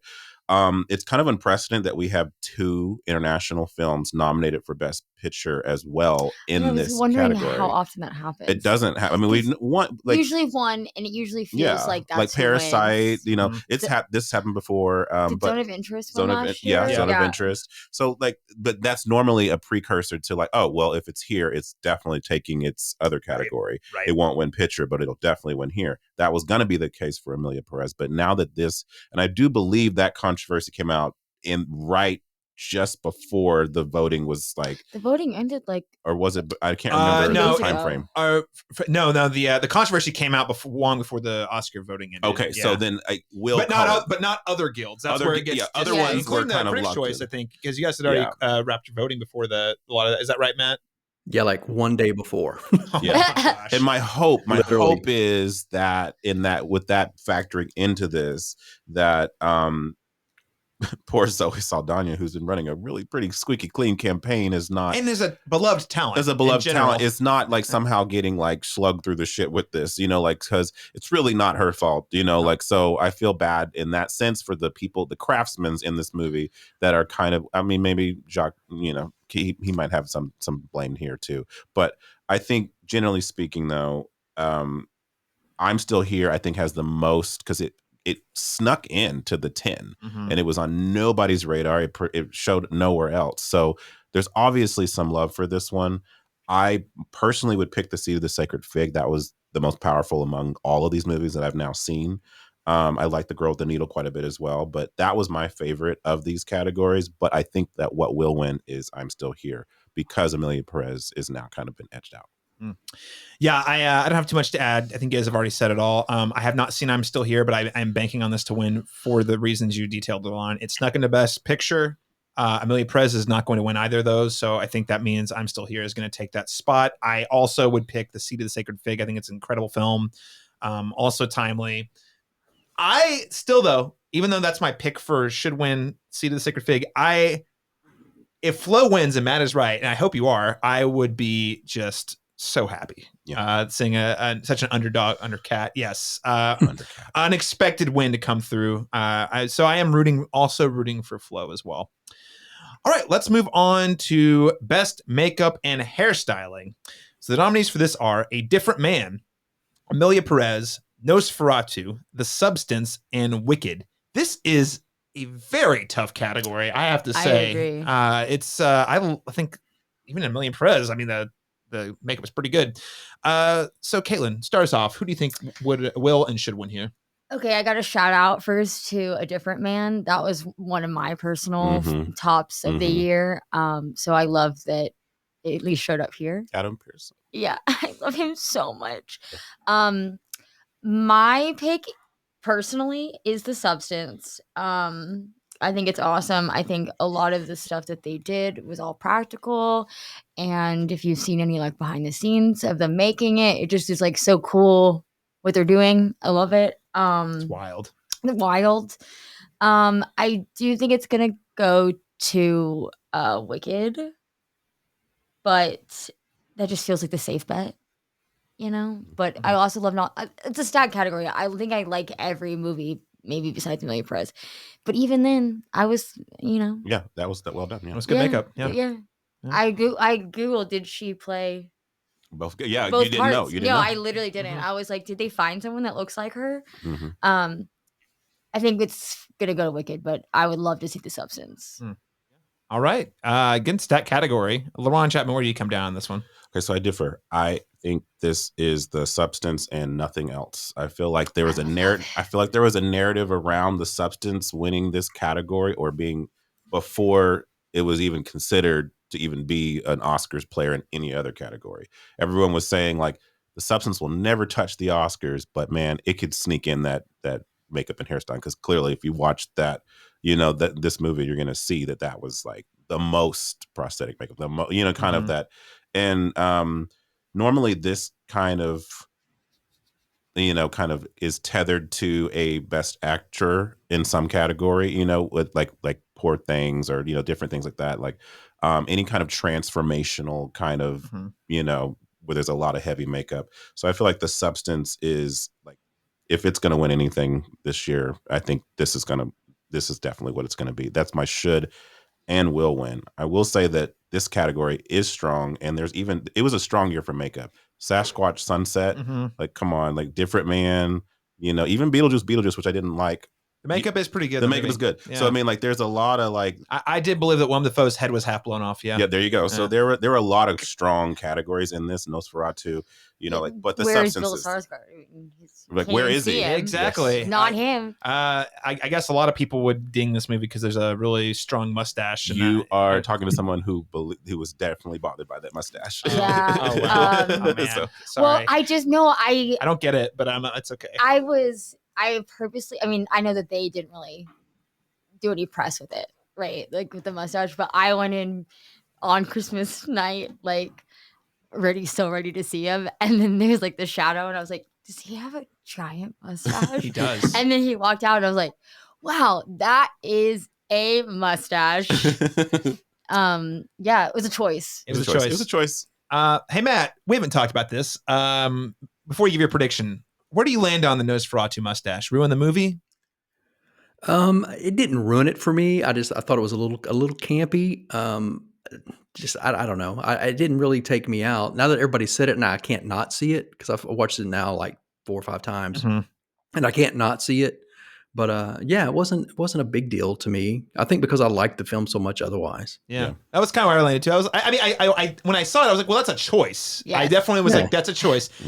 I thought it was a fitting choice, but I understand it's a very strong choice that's not everyone's gonna love. But they're like, I've talked to a decent number of people who are like, I just couldn't watch the movie. I couldn't take it seriously after that. And I was like, oh. No, that's extreme. Feels a little extreme. Yeah. It's there. Yes. I also think that like at the end, not to ruin it for anybody who doesn't know how it ends, but like at the end when things are happening and there's like that shot of both of them and they're like, like the fact that there's like this gross mustache that's like long and like, I do like that. That is very effective. It's very gross. Yeah. Effectively gross. Yeah. All right, Matt. So what is your prediction for hair and makeup? Well, obviously, if Wicked won, I'd high five my puppy and we'd do a little dance. But I think it is the substance. The substance, when I watched it the first time, before any nominations from anybody was out, I was like, if this isn't nominated and doesn't win, something is amiss. So, yeah, it's got to be the substance. You know, you guys are really making a good case for me on why I should change mine, because I also had Wicked as will win because it just feels like the safe choice. But, I mean, the substance is here quite a lot. Yeah. You know what? I'll roll my dice. In Best Picture too. I'll throw my dice. I'm going to change what I wrote down. I'm going to say will win the substance. Probably should win too. I really like Nosferatu. He is very gross. Yeah. And the rat bites and stuff. It's pretty really. The makeup is top notch in that movie. And the hair in that movie. Come on, all the hair. Yeah, it's great. Yeah. So that's sort of a tie between substance and Nosferatu for me personally. But yeah. Well, best hair and makeup, everyone. We are all rooting for substance here. Maybe take a swing with us and see what happens. Let's move on to best production design. So the nominees are The Brutalist, Conclave, Dune Part 2, Nosferatu, and Wicked. I'll just throw my biases out here first. I think Wicked's going to win, and I think Nosferatu should win. It's as simple as that. I could see The Brutalist maybe sneaking a win in here. And my heart says Dune Part 2 should win, but if I'm really being honest with myself, I think the production design in Nosferatu is stronger than Dune Part 2. So will win Wicked because I'm playing it safe. Should win Nosferatu. I think all these nominees are great, though. Yeah. Laron, I'll throw it to you next. Should win for me is Dune Part 2. I do think that Wicked will win here, and I do think it's a worthy candidate of it, obviously. I mean, it's been the narrative in the way that Barbie's house was the narrative for itself, like all year long. Like, look at how many tulips we've built. Look at this city. Look at these amazing sets that look like crap because of our lighting. You know? But on their own, by themselves, incredible. They look great. They look great. Absolutely. We can talk about the lighting, but but the look of this actual production looks great. You know, so like I wanted to walk into the Land of Oz. Like you feel like you actual Land of Oz just have beautiful the sets are. And the actors said themselves while they were performing, and then they're like, it was not hard to get lost in being in that space because you're in that space. They're not digital worlds, so that's definitely a huge technical feat. So I wouldn't be mad if Wicked won here, but I would be happier if Dune Part 2 would win here. And I do think Nosferatu is a dark horse, but I think those are two big juggernauts ahead of it that it's just not going to happen. I mean, I think Nosferatu, if it doesn't go to Wicked, I would say it's going to go to Dune Part 2, Nosferatu, and I think Dune Part 2 has the weight on this one. Sure. Yeah. I don't know. The Brutalist, though, $10 million budget, looks pretty good. It looks great. Yeah. I just think they're going to go with the flashier choice here. Yeah, you're probably right. Matt, what's your prediction here? I probably won't break the mold much on this. I think Wicked is the front runner. I would love Nosferatu to win. I would be so happy for that because there were some really beautiful things there. I think you're right, though. I hadn't thought about it, but I think Dune would have more weight overall from beginning to end. But I do think it's Wicked. I think Wicked's going to take it, deservedly or not. As much as I love Wicked, I just think it's the one they're going to pick. It just seems like the obvious choice. Like if you're looking again because of the flashiness, because the story behind it. Yeah, and you never know with the Oscars though, man. They are always you never know if they're going to be smart or if they're just going to be safe. Right. Yeah. Right. That's true. Because that's the thing. It used to be you could play it so safe it was like almost guaranteed win, but then you get a Parasite year where it's like, wow, the thing I was rooting for actually happened. I can't believe it. Yeah, you get whiplash from like, okay. and then you get Green Book. So and it's you like, get oh Green yeah. Book. So you just never know what we their had everything what everywhere their at vibe once, is that year, which was amazing. But was it the year before? Year before, year after we had it went to the Coda, which it was like, yeah. Kaitlyn, what is your pick for production design? Production design is obviously close to my heart. So I really just want to shout out, like, I think all of these, this is a really good category too. I do think it's going to go to Wicked. I do think that feels like just the safe choice, not to discredit anything that they did. I mean, building those sets, the level of detail on those sets is insane and awesome. Yeah. I will say that Nosferatu, I do know that they also built like miles of sets because they could not find locations that they like for all like the street stuff kind of thing. Wow. So those were all built. None of those street scenes were or whatever are actual in streets. So for me, I do think, and I love the narrative behind Robert Eggers movies where like he doesn't allow the art department to like use modern technology to build the things. Like he makes them use like on like The Witch and The Northman, like they use like wood pieces and they hammer, like they do everything historically accurate. Wow. So I do think in my heart that would be my one that it could really maybe win, but I do think Wicked feels safe. But I mean, I know the Brutalists who they built all those models at the end. I mean, the art department, shout out. Art department, you did a great job this year. Yeah, great year for art departments, I have to say. Again, it's shocking that you would think I would inherently go for Doom Part 2, but given how the strength of all these, and I mean, Conclave deserves to be here too. Just want to, it's a beautiful movie. The sets are stunning. I did believe that there was a bomb in the where do they vote? The Vatican. The Vatican. Thank you. Need to go back to school and learn Vatican terms. Okay, let's move on to Best Animated Feature Film. One of my low-key favorite categories lately because the Disney stronghold has subsided over the last decade, which has made this category very interesting to watch. So the nominees this year are Flow, Inside Out 2, Memoir of a Snail, Wallace and Gromit, Vengeance Most Foul, and The Wild Robot. Absolutely outstanding category. These films are all fantastic, in my opinion. I have a huge soft spot for animation, which makes this pick a little more complicated. Now, it's worth noting Inside Out 2 was the box office smash hit story of last year. It was great. I was super excited because there was this, coming out of COVID, Pixar had been just getting punched with setback after setback, whether it's Disney Plus, whether it was the Lightyear flop. So to see it come out with such a like decisive box office hit is great. That said, does that mean it will win Best Animated Feature Film? Matt, what do you think? Well, animated films are my second least favorite genre. So I will start with that. I've just never been a big animated feature film, even though I appreciate what they do and I appreciate the artistry and all of that. It's just not my go-to. Memoir of a Snail was one of my favorite films this year in that category. I think it was a very special, moving narrative. Here's what I hope happens. I hope that because of the controversy, Emilia Perez leaves, Flow takes the international film, and that allows The Wild Robot to win this one. Yeah, that's what I want to see. I like that too. I think everybody's happy that way. Yeah. No, man, everyone is happy. Chef's kiss. Oh, man. Great picks. Laron, Chapman, what are your selections here? Weirdly, I mean, I would have thought The Wild Robot would just take it, all year long, but the love for Flow is very strong. Yeah. And it has shown up in places you would not expect it to. Like the fact that it's even in international film, international feature is a huge, indicator that this is a very strong competitor in this year. So, I mean, before all of that, I would have assumed that this would have just gone to The Wild Robot. My personal pick is Memoir of a Snail. I just loved that movie. I thought it was very moving and very special and sadly underseen, but very underseen and very hard to access too. Very hard to access. Yes, It's on Philo if you have that.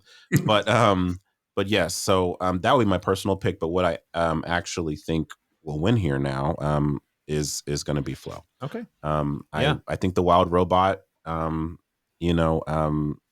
a different year, this would just be sweeping, but And it's definitely deserving. I'd be happy if I'm wrong. And it's also nominated in some categories you wouldn't expect it to show up. That's too, also true, which is a pleasant surprise. No, I think that's a great prediction. I think it's a safe bet. It's a smart bet. I wouldn't say safe. It's not safe. It's smart. Yeah. Kaitlyn, what are you? What's your picks here? I'd say the Will feels like it could be.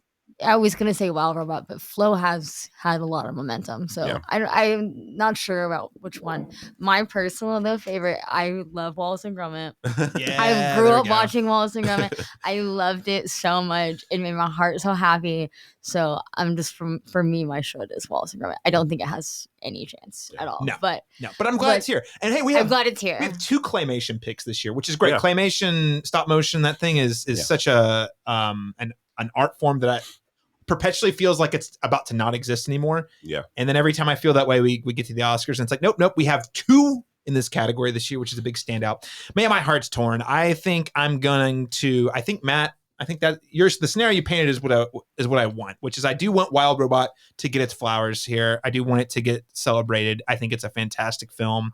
Move me. I still think about it sometimes. So it's my personal pick for should win.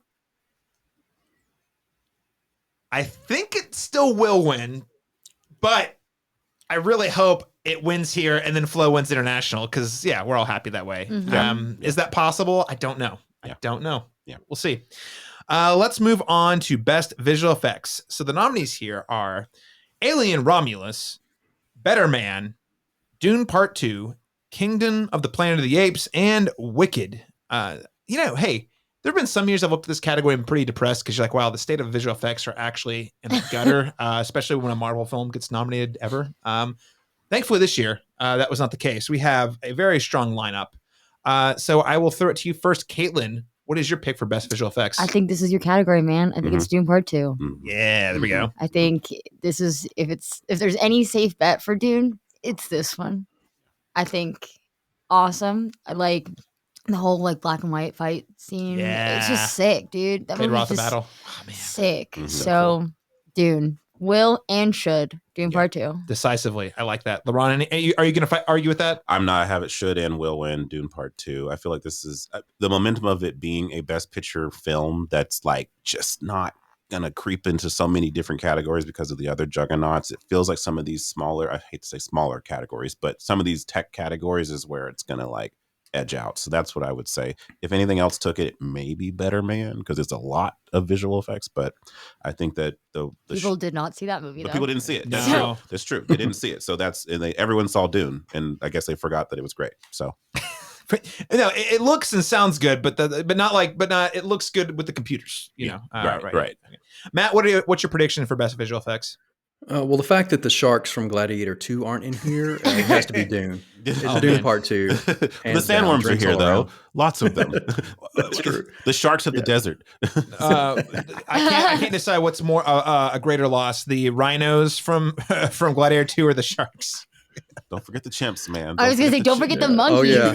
Oh, my gosh. Oh, gosh. I thought you meant the real monkey they used, but then I was like, oh, no, wait, there were very terrible CGI No, the baboons. ones that looked like a mix between a dog and a monkey. I saw those, and I was like, have these people who designed this ever seen what a monkey looks like? Yeah, I was really confused. It was bad. It was bad. Bad choices. Yeah, could and would, or will win, should win, Dune Part 2. I'm all on board. I will just say, let's drop Wicked and put Furiosa, Mad Max Saga in here just for acknowledging it. Should be here. No question in my mind. And I do want to say, and Laron, you, me, and Matt reviewed this with Chelsea Ratterin, but I do think Kingdom of the Planet of the Apes was a pretty stellar looking movie. Yeah. What Wade is able to do with that universe continues to get better and better, always sort of pushing the envelope. So I want to give an acknowledgement that that's a great looking movie. And I would say Alien Romulus, because I think that actually the production design on that movie is very strong. But then you get in the weird AI controversy, and let's just not go there, you know? Yeah.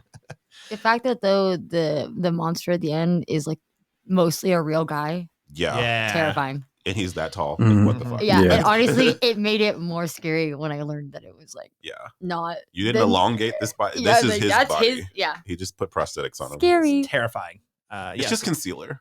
It's strong category though. Yeah. I mean, even Wicked is not my favorite, but it's it looks. I mean, it mostly looks good. Mostly.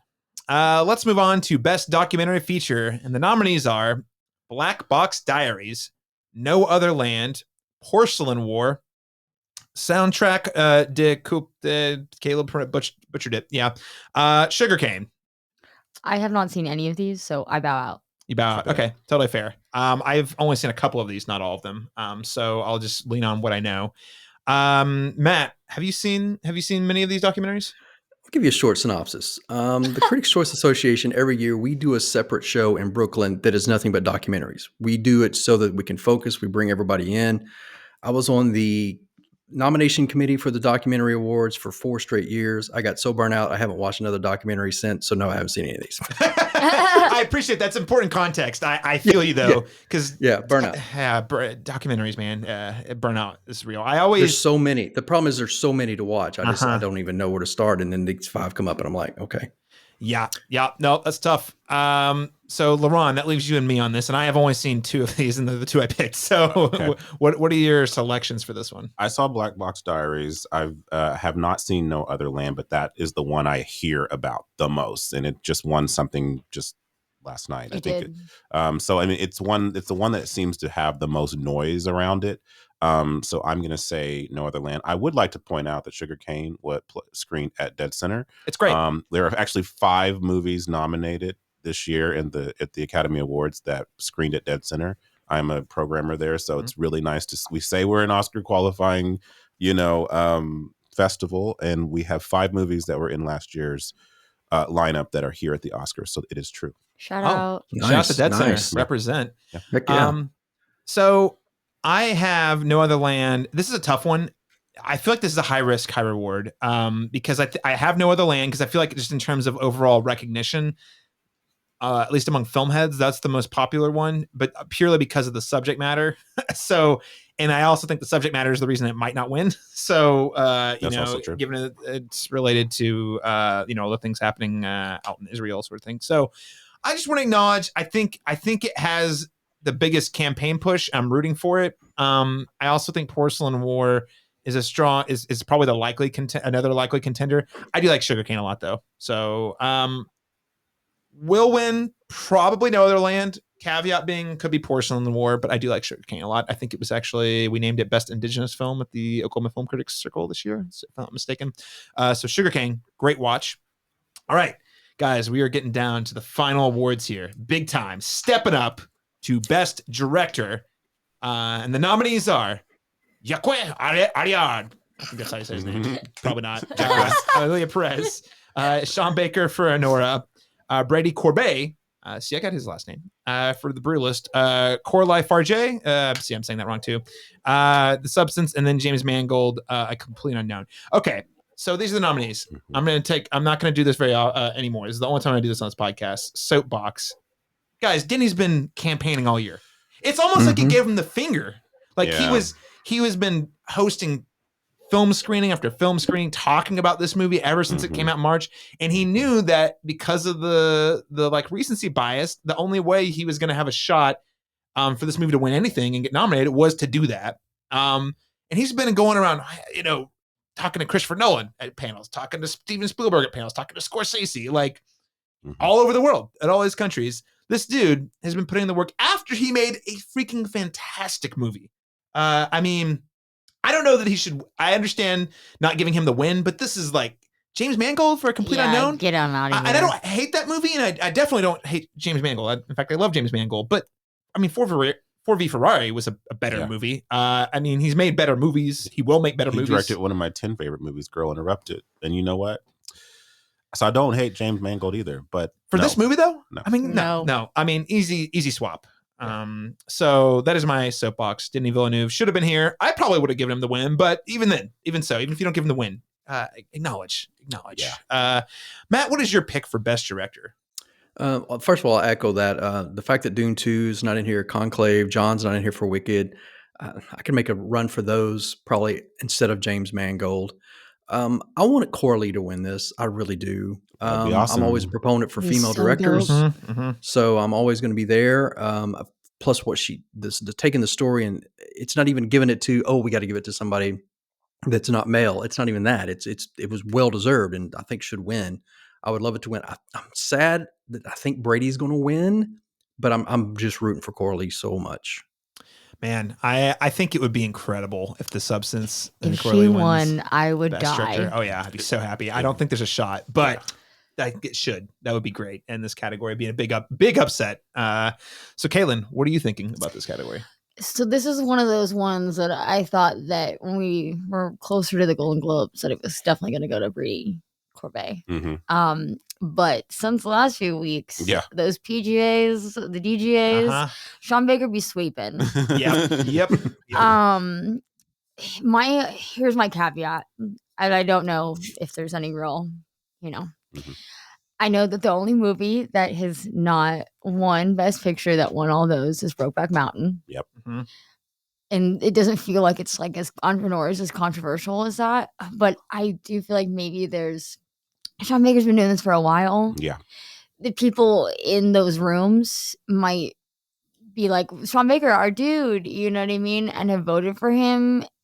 And that might not I don't know why there's something in me that says like that might not translate to the Oscar voters. He's getting consolation from those guilds, but not necessarily the overall body. Yes. But I also know the odds. So the odds maybe right now are saying Sean Baker.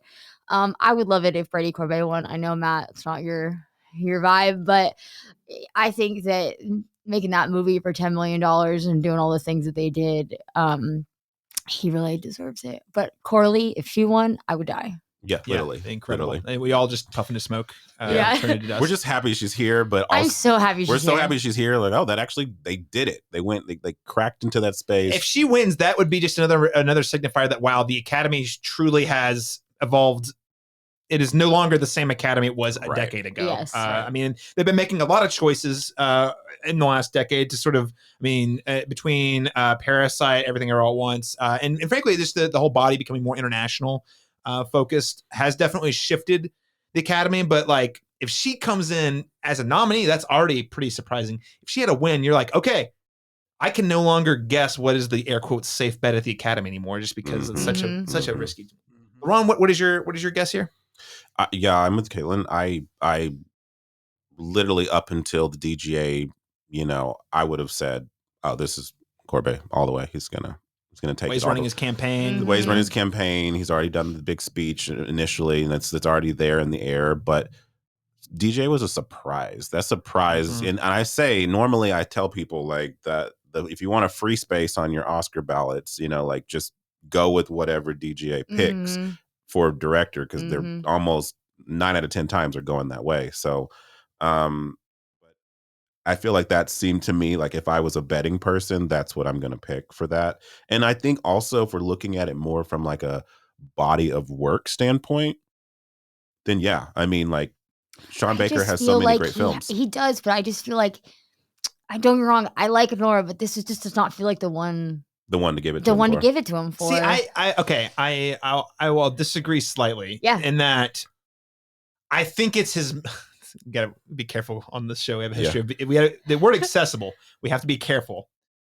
It is the most palpable to the Academy of his movie work. He's made. I think in terms of crowd pleasing, in terms of like.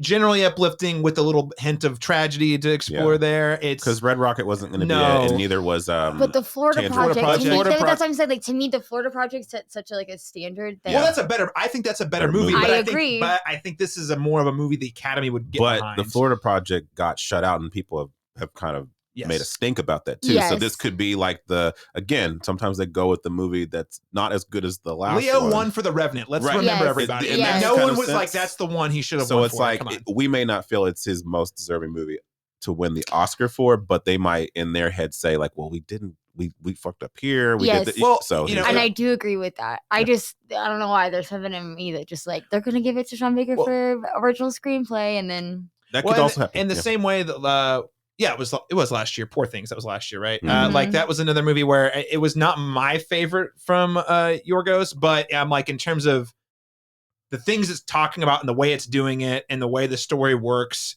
feels like it's more geared towards the Academy audience than Killing of the Sacred Deer.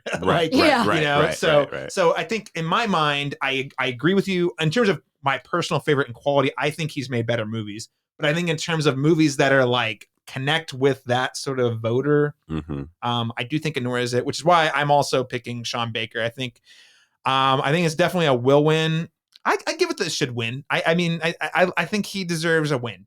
For this movie, I think that's a good, valid question. But I also don't know that he's going to be back anytime soon. So and my should win is Brady Corbet.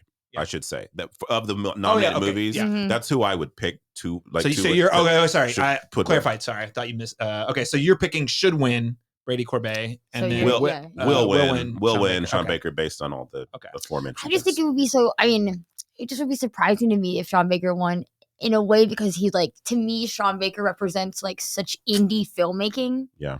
In a way, and obviously, I'm pretty sure that Anora might have even had a bigger budget than The Brutalist. I'm not. It didn't. Okay.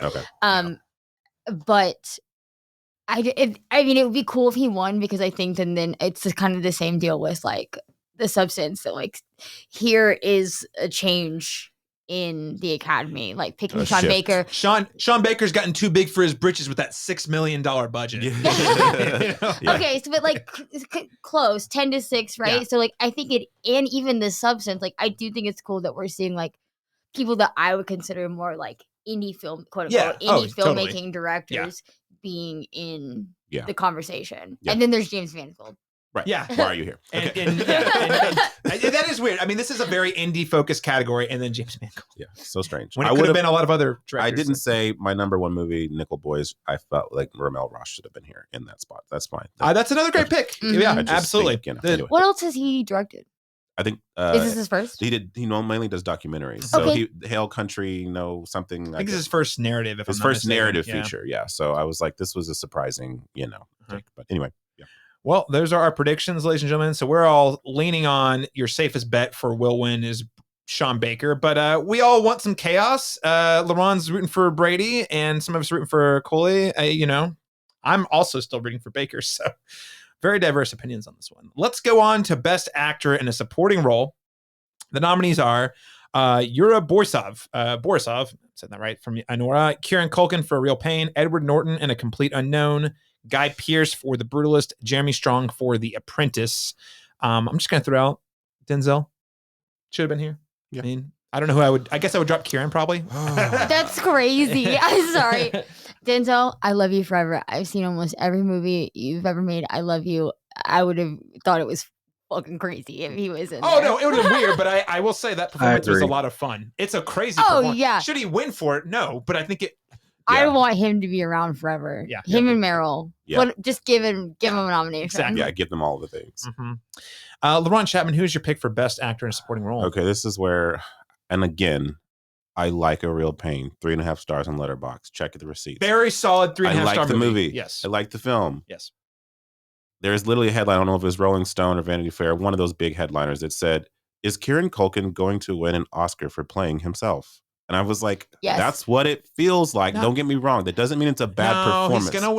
He's gonna win for playing Roman Roy. Exactly. Yeah. And I think the same way McConaughey kind of won for True Detective, sort of. Exactly. And we've talked about this movie throughout the year, and I feel like and both of us are pretty similar takes on it. I liked it a lot. It's a solid little indie character drama, but I don't understand the sweep. No, that there's nobody else. Not an Oscar movie. None of the performances, and I like the performances, but they're not big Oscar. Well calibrated, slight kind of having a character actor come in and do a thing that people like him doing, and he's not doing something I haven't seen him do in Succession. Right. That's my problem. It's like it's a good performance, but it's just, a great character. But he won an Emmy for that already, so it's like I'm cool with that. He doesn't need an Oscar too. That's how I feel about it. But that being said, he's gonna win this category because he's literally won every. He wanted the indie spirits last night, and I'm like, God. Even there, so it feels like it's not even close. It's not even close. It's like everyone is behind him. My personal pick here would be Guy Pearce. I think he was really eerie and conniving and scary in that movie. And Guy Pearce has not gotten his flowers for a long storied which is career. Crazy. Mm-hmm. Yeah, you would think he would have been. This is his first nomination. Wait, it's his first nomination. First nomination ever. There's a lot of firsts this year. We know that's crazy. Wow. Guy Pearce has been in great work for decades. Lots of good character work, and this just feels like a something that's always been in his wheelhouse, and I think he was, you know. I mean, he's played rich assholes a lot, and he's really good at it. Yes, but R.I.P. You guys were talking about Denzel Washington, but I mean Clarence Macklin and Sing Sing. Actually, I thought that narrative was going to sweep the entire year, and we were going to see an incarcerated, you know, recovered incarcerated person come to the Oscars, take it, and actually in a meaty role. But that just did not happen. Way to fuck up A24. Way to fuck up A24. I really would chalk it up to A24's. I really do. I really think that they dropped the ball here because I don't understand the narrative where it's like, we got to pick the brutalist. We want this to win. Why can't you put like just 40% of your resources over here, 30%, just so that two of these movies can like show up in a big way? You have two movies in the Oscars with multiple nominations, and they're instead very of one. different movies. Yeah. It really feels like it would not have been hard for them to just prop up. They're not really competing with one another now. Yeah, I don't think so. That's my take. I think Guy Pearce should win of the ones nominated, but Clarence Macklin should be here. But that being said, it's going to Kieran Culkin. Kieran Culkin. Matt, what is your best guess here? Yeah, I agree. I would have taken Jeremy Strong out as much as I like The Apprentice. I would have put Stanley or Lithgow from Conclave in there. Yeah. The biggest oversight, and I'm glad you mentioned his name because I had totally spaced it, is from Sing Sing. I think those, because Kieran, yes, he's going to win, but he's not doing anything hard. He's not doing anything he doesn't do every day. So to have somebody who is formerly incarcerated to bring such a powerful, moving thing that he did in Sing Sing and not be nominated for doing something that you normally don't do. Because we're going to get to it. We mentioned another first nomination that happened, and I think that is so far undeserving compared to what this first nomination would have been for formerly incarcerated. I think that would have been a better, beautiful embrace of what the arts and what movies is about. So I say all that to say I think Sing Sing was robbed on this for sure. But yeah, Kieran's going to win. He's got the momentum. He's got the love for some reason. I don't know why, but yeah, that's who's going to win.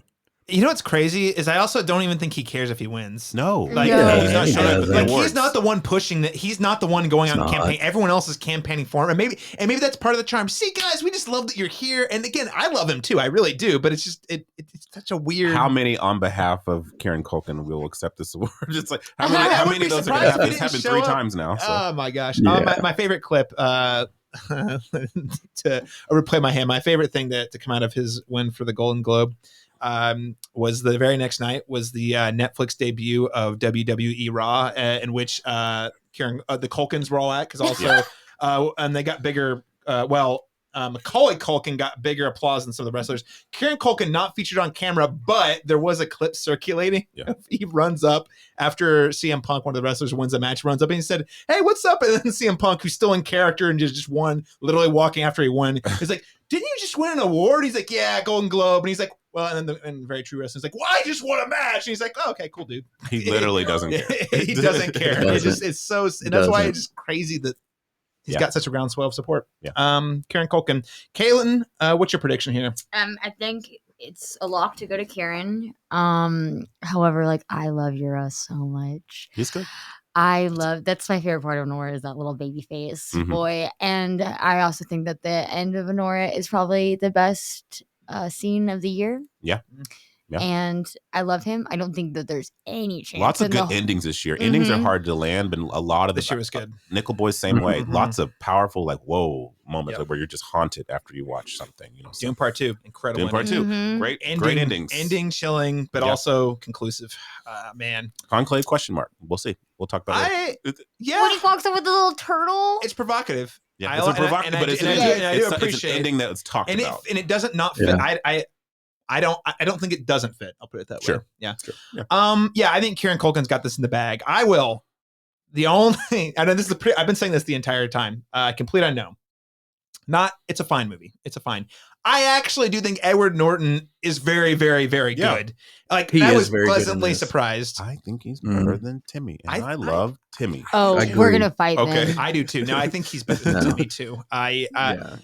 Ed Norton was the foundation for that movie. He was the grounding synergy that brought everything together, I thought. 100%. And there's a lot of subtlety in the performance, because I know that these characters got a little goofy voice and, the way he talks, but he also had to play the music. And anyway, I really hope, I would love to see Edward Norton pull out a win. I actually think he does deserve this in this category of the nominees.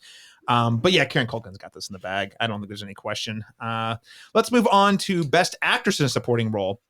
The nominees we have here are Monica Barbaro for A Complete Unknown, Ariana Grande for Wicked, Felicity Jones for The Brutalist, Isabella Rossellini for Conclave, and Zoe Saldana for Amelia Perez. Laron, Chapman, I'll start with you. What is your pick here? Look, I am for the Oscars trolling us with things like Isabella Rossellini, who has a presence in the You're right. Listen, If she won for that, I would it would be be- hilarious. it'd be half hilarious. a scene. You're right, though. It is literally a half a scene. Listen, everyone keeps like, oh, but that one scene. I'm like, you mean that half monologue that ends with the curtsy and she walks out? And it was great, but we went through. I've literally seen on the internet where they've scrapped together all of her stuff. It's about 6.5 minutes of screen time, and 3 minutes of it is her like, you can't come into this room. Yeah. Or this is how you operate a copy machine.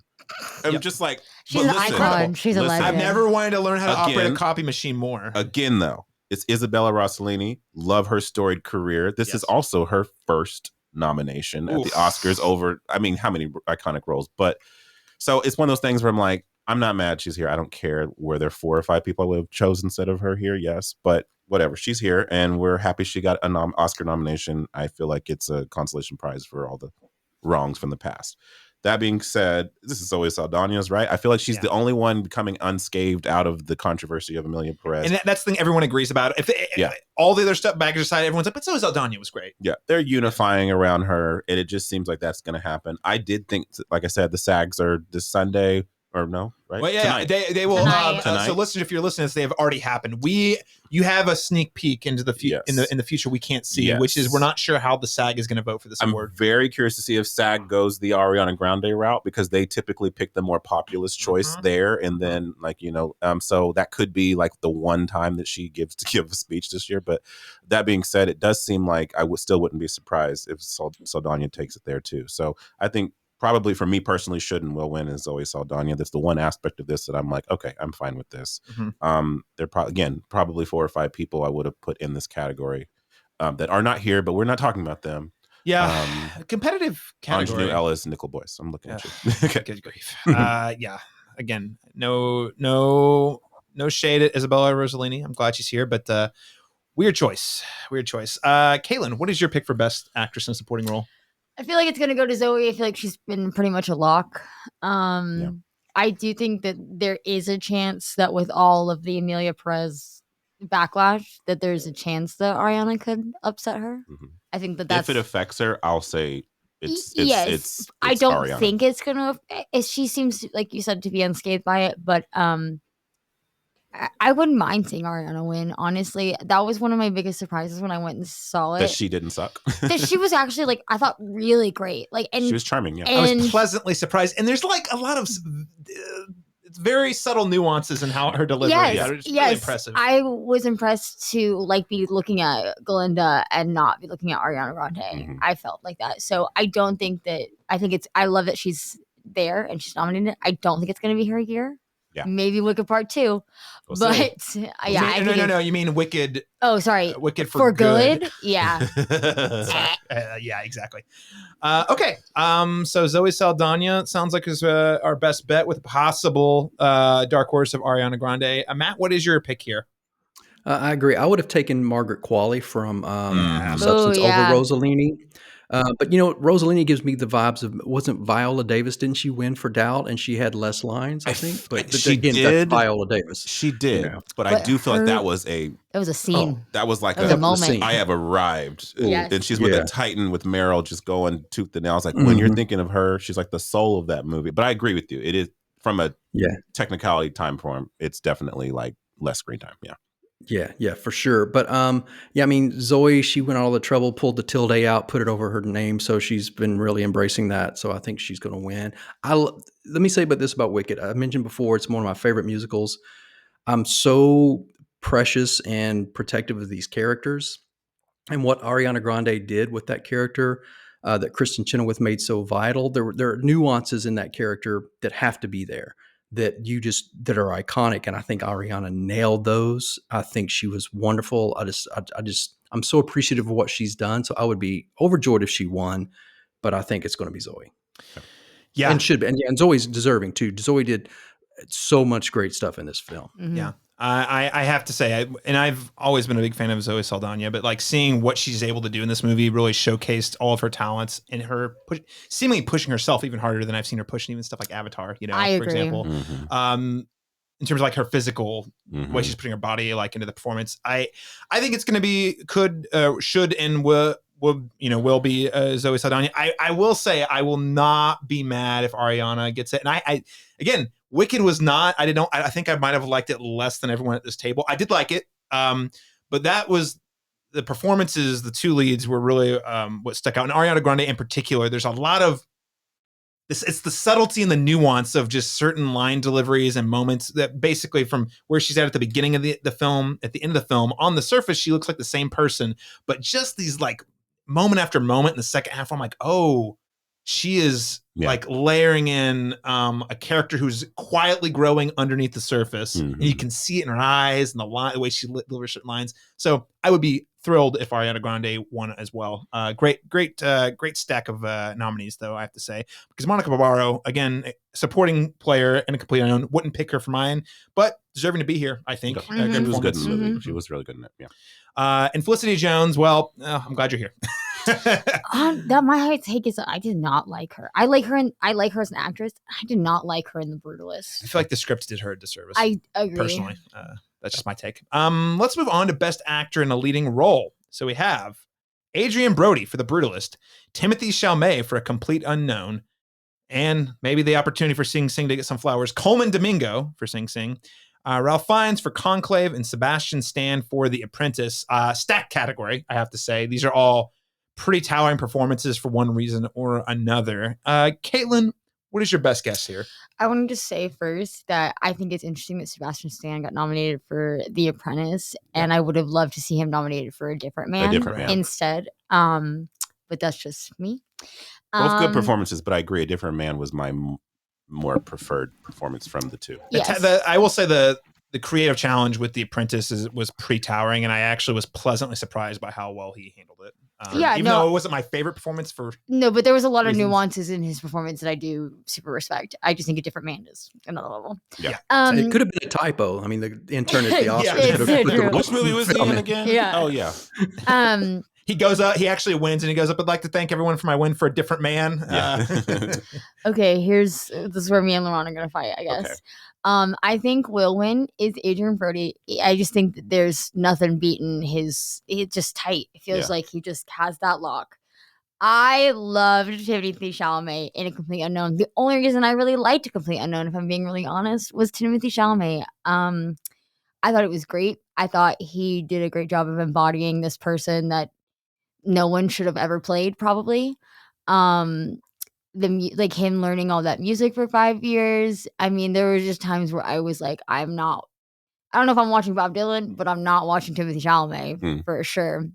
And I also just think that boy has run such a fucking campaign. He has run a pretty incredible campaign. He has tried so hard this season. I mean, what has he not been on? He went on sport that tells you how much I know. Talk shows, SNL, where he performed Bob Dylan songs not even playing. I just love him. I love what he did. I think it would be so cool for him to win because he clearly wants it so bad. Or his agent does anyway. Oh yeah, but I think it's Adrian Brody.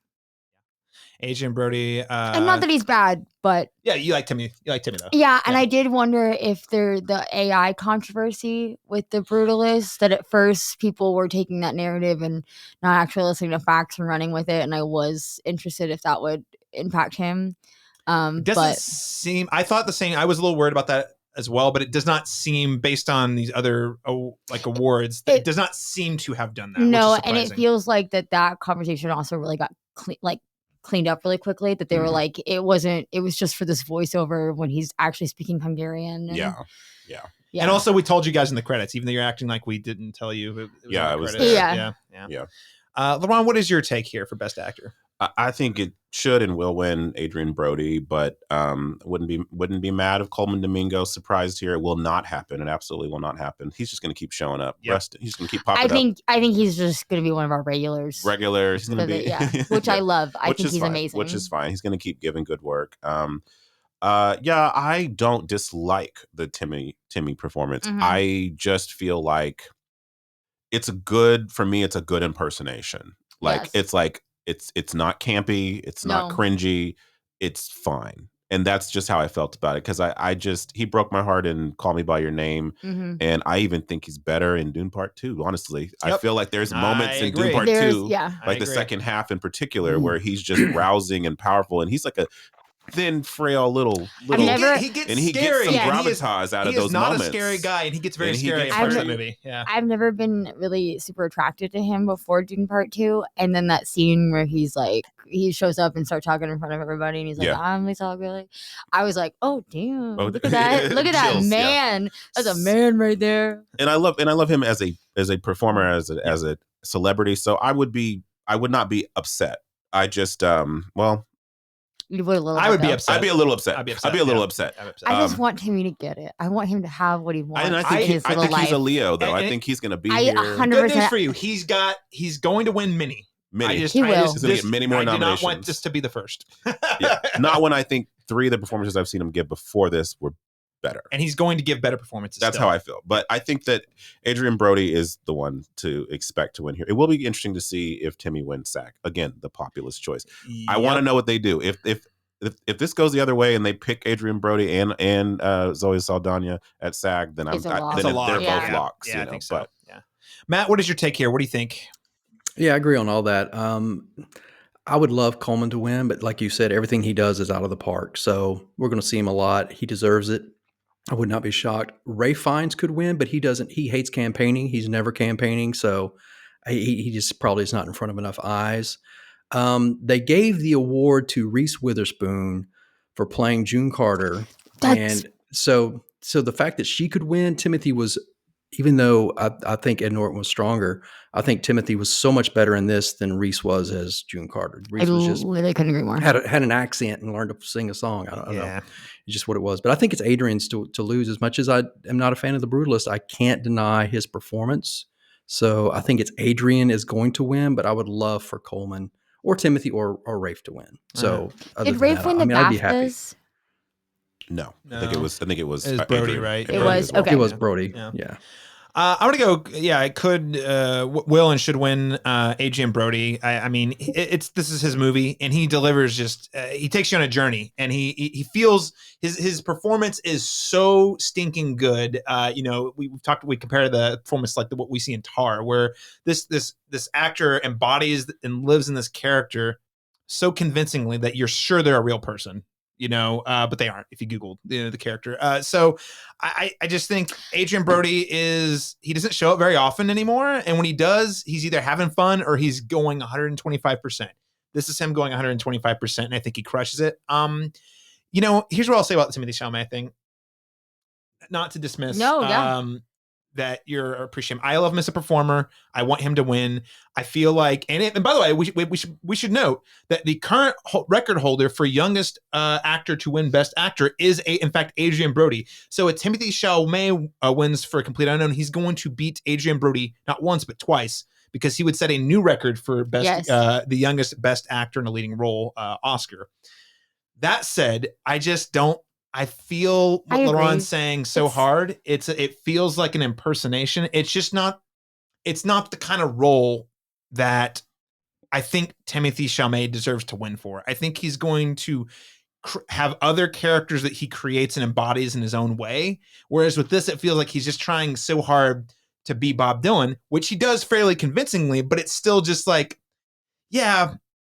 But you're that's your model. You're chasing this guy. And I would even argue, and I'm not saying it's a better performance. Well, you know what? Maybe I am. You know what? Actually, I am going to say it's a better performance.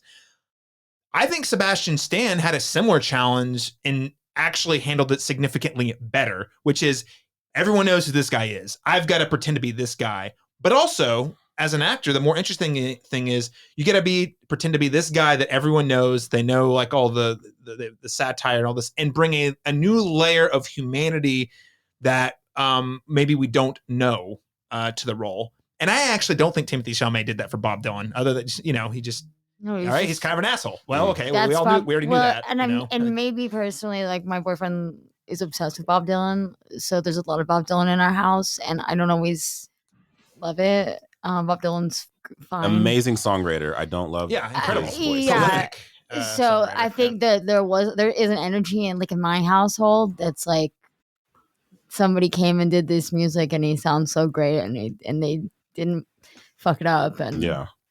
But I'm with you guys. I get it. I just love him. No, it's okay. It's okay. We're allowed to disagree on this. I'm rooting for Timothée Chalamet. He will be back. I'm confident if he does not win, he will be back and he will win. And I think it will do his my as a non-Hollywood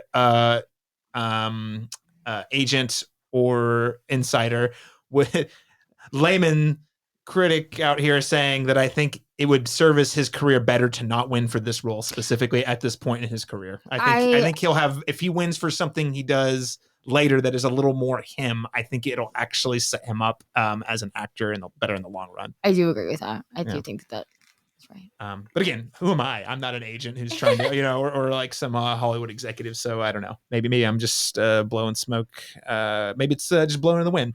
Let's move on to Best Actress in a Leading Role. The nominees are Cynthia Erivo for Wicked, Carla Sofia Gaston for Amelia Perez, Mikey Madison for Nora, Demi Moore for The Substance, and Fernanda Torres for I'm Still Here. Stacked category. Worth noting, we've already mentioned, but worth noting that Carla Sofia Gaston is the first trans woman to be nominated in this category. So that is a first. Unfortunately, we won't reiterate, but it seems all but certain that she has been canceled and will not be winning this award. I don't even know if she'll be there. Honestly. I think she said, I saw a thing yesterday that she said she's going, but obviously she's paying for herself to go. Yeah. And I think the camera. it's kind of your moment. Don't get me wrong. I'm not like, you were nominated, you made history. Sure. You might have did some shitty things in the past. I would go.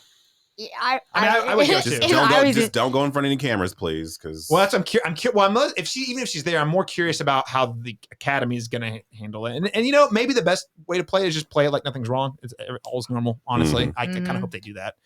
So Matt, I'll throw it to you first. Who do you think is going to win Best Actress in a Leading Role? Like always, this is such a stacked category. Every year, the women just nail it.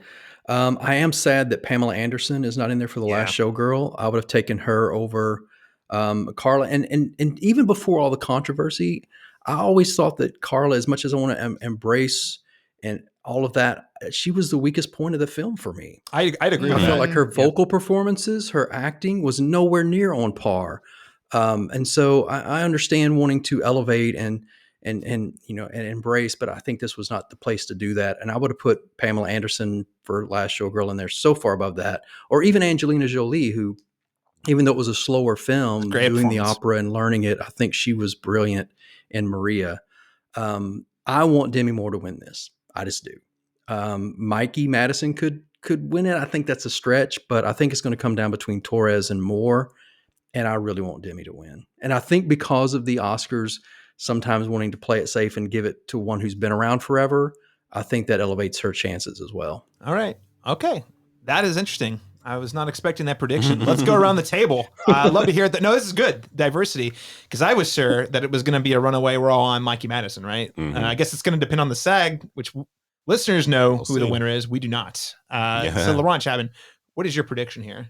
I just wanted Demi to make the 5. Like, I was like, please let that happen. Movies, as the movie the profile kept getting bigger and people didn't hate it and it was embraced, I was like, okay, I was just going to be happy with makeup. And then I'm like, actually, I want Demi to get the nomination. Actually, I want Coralie Farge to get direct. Actually, I want this to be a Best Picture nominee. And all those things happened, which is really wild. You willed it into existence. So I feel like if I just keep willing things into existence, then Demi Moore will win her deserving Oscar. Justice for Demi. Justice for Demi. Also, her first nomination. Insane. Like, insane. She kind of like was a 90s like staple. So it's really interesting that there were no roles coming. I don't know. G.I. Jane, Few Good Men. There's a two that come to mind offhand. But so I would love to see this happen. And the Oscars loves a transformation performance. I mean, if they have put on prosthetic makeup and they've done the screaming and the crying and the tears, all that is here. So this fits the bill, even if it is in a genre that doesn't normally get recognized for the performances. So I would love to see her. That would be my should win. I do think that Mikey Madison, was my runaway, like she's going to take it all the way? Because for most of the year, she was up until the Golden Globes. It was like, well, it's going to go to Mikey Madison. And she just won the BAFTA, which was expected to go to Demi Moore, and that's a huge contingent of the voting block. That you add that to SAG, whatever happens in the future, or the past for listeners, Yeah, if you add those two things together, then you have your winner. I feel like because that's the biggest voting pool. So. We'll see. I can't say without the SAG really what I feel about this, but up until this moment, I would say it's Demi Moore. Both should and will. I think it will be her. All right. Okay. Kaitlyn, what are your thoughts on this? I love Demi Moore. I wanted to be her. I was so excited, like Laron, that she got nominated, and I was happy that. But then the Golden Globe, her winning and that speech and things, I just really hope it goes to her. I think she's deserving of it. I think she had a performance that she's never had before in her career. I do think that Mikey Madison, again, same thing with Sean Baker, and all the awards have come in. Mikey Madison has been taking a lot of them. I think to kind of go back to the Timothée Chalamet thing and the age thing, I just think that Mikey Madison she's so young. She's so young. This is her first. Can you tell me something else that she's been in? Yeah, Scream. I would tell you this as a Scream fan. It would be very. I already have drafted the Facebook post. Ghostface has an Oscar. Yes, and it's gonna happen if she wins. But anyway. But I just mean to say that, like, I think the same thing could happen with the vibes of Timmy. That they would just be like, "This was a great performance, girl," but. Mm-hmm. I mean, she'll probably be we'll back. see you again. Yeah, you know what I mean? Yeah. Versus Demi Moore. This feels more like a introduction. I think it's awesome that she's nominated. Yeah. I think the narrative to me leans towards still maybe Demi Moore and her deserving of something kind of one of those like, you know, a lifetime achievement almost kind of Oscars. Kind of career awards. Mm-hmm. Yeah, I'm rooting for Demi. I will plant my flag and say I do think Mikey Madison's going to win. Yeah. Mostly because of the BAFTA win was what made shifted, because I thought it was kind of up in the air. And the shift of how Honora is kind of rising. Well, that's what's weird. At one point, up until we got into like the thick of award season, it was like everyone was like, "This is going to be the thing. It's going to come in and sweep." And then the waters got muddy. But now we're actually at award season, and it seems like nope. It's at least winning a few things. Mm-hmm. I think again, not knowing what who the SAG winner is going to be, I think it's going to be her for the will win. That said, I do think Demi Moore is incredible. I still justice for Michael Keaton and Birdman. I like these. It's frankly, it's my same frustration in a similar, not apples to apples. Every once in a while, you get roles that match the actor so well, and they meet the moment. So in a similar kind of career story as Michael Keaton with Birdman, where it's like this guy's been gone, he came back, we're so happy he's back, because we've realized we missed him, and he comes in with just a showstopper performance, but he didn't win. Eddie Redmayne. Another example, about that. And this is my frustration with Emma Stone winning last year over Lily Gladstone, which was that the role of Molly from Killers of the Flower Moon and Lily Gladstone meeting that role and running with it and owning it. And it's like, she's not going to have, almost certainly not going to have a role like that again for a very long time. Mm-hmm. So to have such a good combo of a very specific, unique, powerful role come along for the right performer at the right time. In this case, Demi Moore, the substance, for her to not win that, it's not going to come around again for her, you know? Yeah. And so I'm rooting for her. I want her to win. I think it would be an incredible story. I think she deserves it. But I think Mikey Madison still has the edge in terms of who will actually win.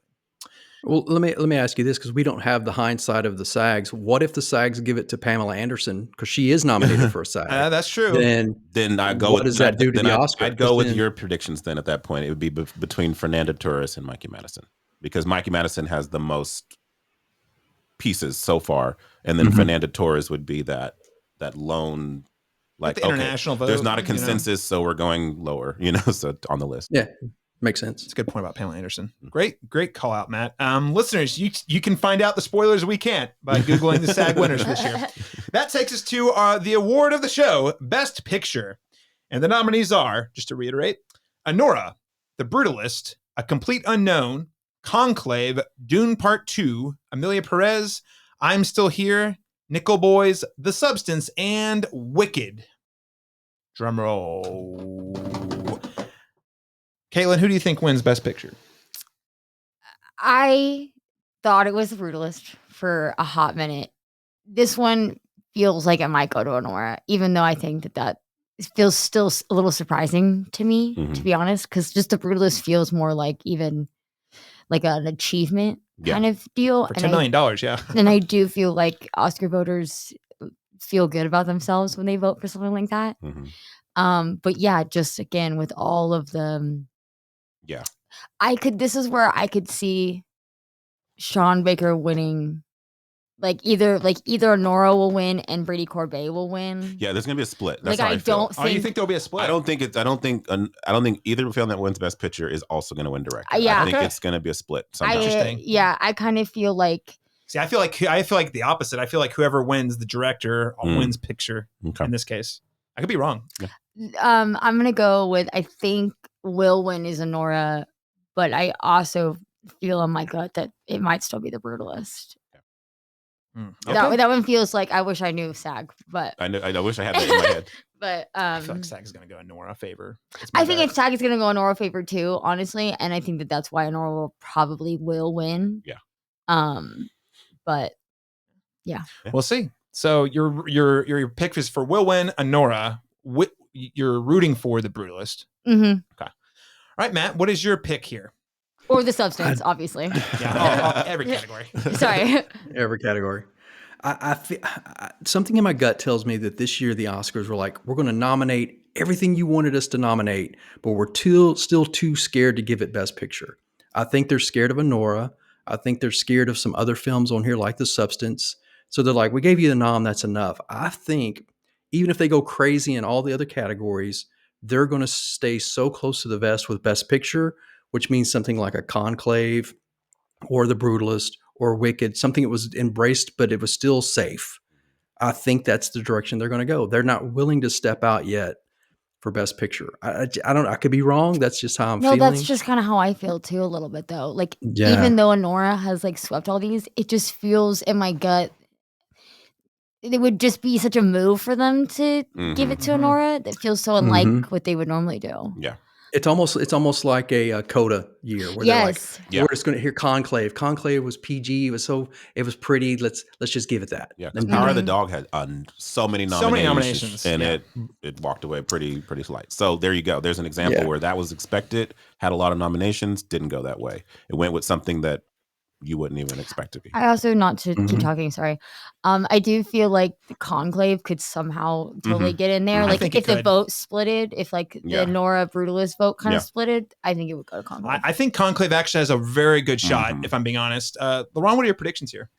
Yeah, obviously my favorite movie was Nickel Boys. That'll never happen. That's fine. I've embraced that a long time ago. But of the ones that are in contention, I would think that the Brutalist would be my should win here. And then I do think Nora will eke it out, but I would not be surprised if Conclave snuck in at the last minute. Yeah. So here's what I'm thinking. I am thinking that this is going to be a real, because there's so much chaos, there's not a clear front runner. I think it's going to be the movie that's not the most number ones on the ballots. It's going to be the movie that's the most number twos or number threes or number fours on the ballots. And I think the people who love The Brutalist love The Brutalist. I think not enough of them are number one. I think there's actually a lot of people who are probably actually in Matt's boat, which are like 3.5 hours long. It's not a feel-good movie, which the Academy tends to vote for. Yes, it does have but cinema going for it. But how many times has Martin Scorsese not won with the For Cinema award? Like it just, I don't know if it's got the juice to go all the way to Best Picture, even though it would be I'm rooting for The Brutalist to win. I'm also rooting for Dune Part 2. That's never going to happen. I actually think, in my mind, the two front runners are Nora. I'm putting my money on Nora to win, but I also think it could just as easily be Conclave, because I think Conclave is not going to be in a ton of number one spots, but I bet it's in a ton of number 2, 3, and 4 spots on the preferential ballot. I think Nora's in a similar boat. What I'm not sure about is which one's going to rank higher between those two on the most ballots. Right. But I'm betting it's going to be, if it's not a Nora, I actually think Conclave even has a better bet than The Brutalist. The others, it has nothing against it. No. Oh, no. You know what I mean? In terms of like controversy, mostly liked, and also it's like palatable. mostly liked by the most, like it's liked enough by the largest number of people. Which I'd argue the same about Anora, minus the fact that it's highly sexual. That's the one thing. Kind of weird. That is the That's one the thing that goes against it. Otherwise, it would be that one. But I also feel like it's got that the Pretty Women Cinderella story thing going for it, which the Academy is a catnip for them. So yeah, it's tough. I'm placing my bet on Anora. Could be Conclave. Yeah. Heck, it could be a surprise, a complete unknown. That's how unpredictable this is. Even though I don't like that movie. I would be. Or Wicked. would be Wicked. so Wicked. Yeah. No, honestly, I would be pissed. Yeah. I'll take Wicked. Honestly, Wicked has a good. Frankly, right behind Conclave, Wicked would probably be my next one in line because it is liked pretty well by a lot of people. So yeah. Guys, it's going to be so much fun. We got a race this year. I know. It's so exciting. Yeah. It really is because I feel like last year. It's good not knowing, right? Yeah, last year. We actually are going to be like, what's it going to be? Yeah. And the nominee and the award goes to, and you're like, I have no idea. La La Land. So there you go. No, really, it says it, guys. We're bringing it back. Somehow, La La Land returned. The little meme from Star Wars. You actually won. Moonlight didn't win all those years ago. We wanted to correct a wrong there. We're going to say that. But no. It's actually winning this year. Yeah. Any other thoughts on the Oscars? Did I miss any other awards handouts here? No. I'm excited. I'm excited. All right. Well, listeners, there you have it. Those are our Oscar picks for the year. What we think should win, what we think will win. Take all of it with a grain of salt. But I think all of us pay attention pretty close to this. So if you're going in blind with the Oscars this year and you want to know what should I pick or what I think will win, hopefully you can take a few notes from our conversation today, and may the odds be ever in your favor. But as we've underscored, it is a bit chaos this year. So even the most educated, informed, strategic guesses might not be the real winners. So can't wait to see how it is. Again, the Oscars, that is airing this Sunday night, 6 p.m. Central Standard Time, 7 p.m. Eastern time zone, or on the West Coast, that's 4 p.m. ABC and Hulu. Hey, I want to give a huge thanks, Matt and Kaitlyn. Thank you guys being our special guests for our annual Oscar show this year. It's been a pleasure talking with each of you. Thank you so much. I'm so happy to have been here. Yeah, it was a blast. Real quick, just for anyone who wants to keep up with all the cool stuff you're doing, either making films or working online, Matt, where can people follow you online? TheEntertainmentAnswer.com. All of our socials and everything's there, so that's the good launching point, TheEntertainmentAnswer.com. Check Matt out there. Lots of great reviews coming out on the regular. Kaitlyn, where can people follow you online? I'm on social media as Kaitlyn Macy. That's my middle name. And that's my Instagram. That's usually where I post what I'm doing. I'm not actively doing anything right now. So between gigs. It's a filmmaker's life, right? We're surviving. Yes. Laron, Chapman, where can people follow you online? I have a film review column on the Cinematropolis called Real Insights with Laron Chapman. You can follow my reviews there, or you can follow me on Letterboxd for smaller reviews there. All right. I'm also on Letterboxd. Always Letterboxd, everyone. You can all follow me on all the socials at C Masters Talk. That's letter C Masters Talk. Would love to get some more followers on Letterboxd. All about that. I think Laron's beating me now because he's been campaigning so hard. So I gotta catch up. Follow me on Letterboxd, ladies and gentlemen. Otherwise, catch everything we do here at the cinematropolis.com. Thank you so much for joining us. We'll be back in 2 weeks to review the long-awaited, in fact, so long-awaited you could even call it like mythical, Bong Joon-ho follow-up to Parasite, Mickey 17. I think we're in for a ride. Can't wait to see it. We'll catch you all next time. Laron, you might keep your headphones.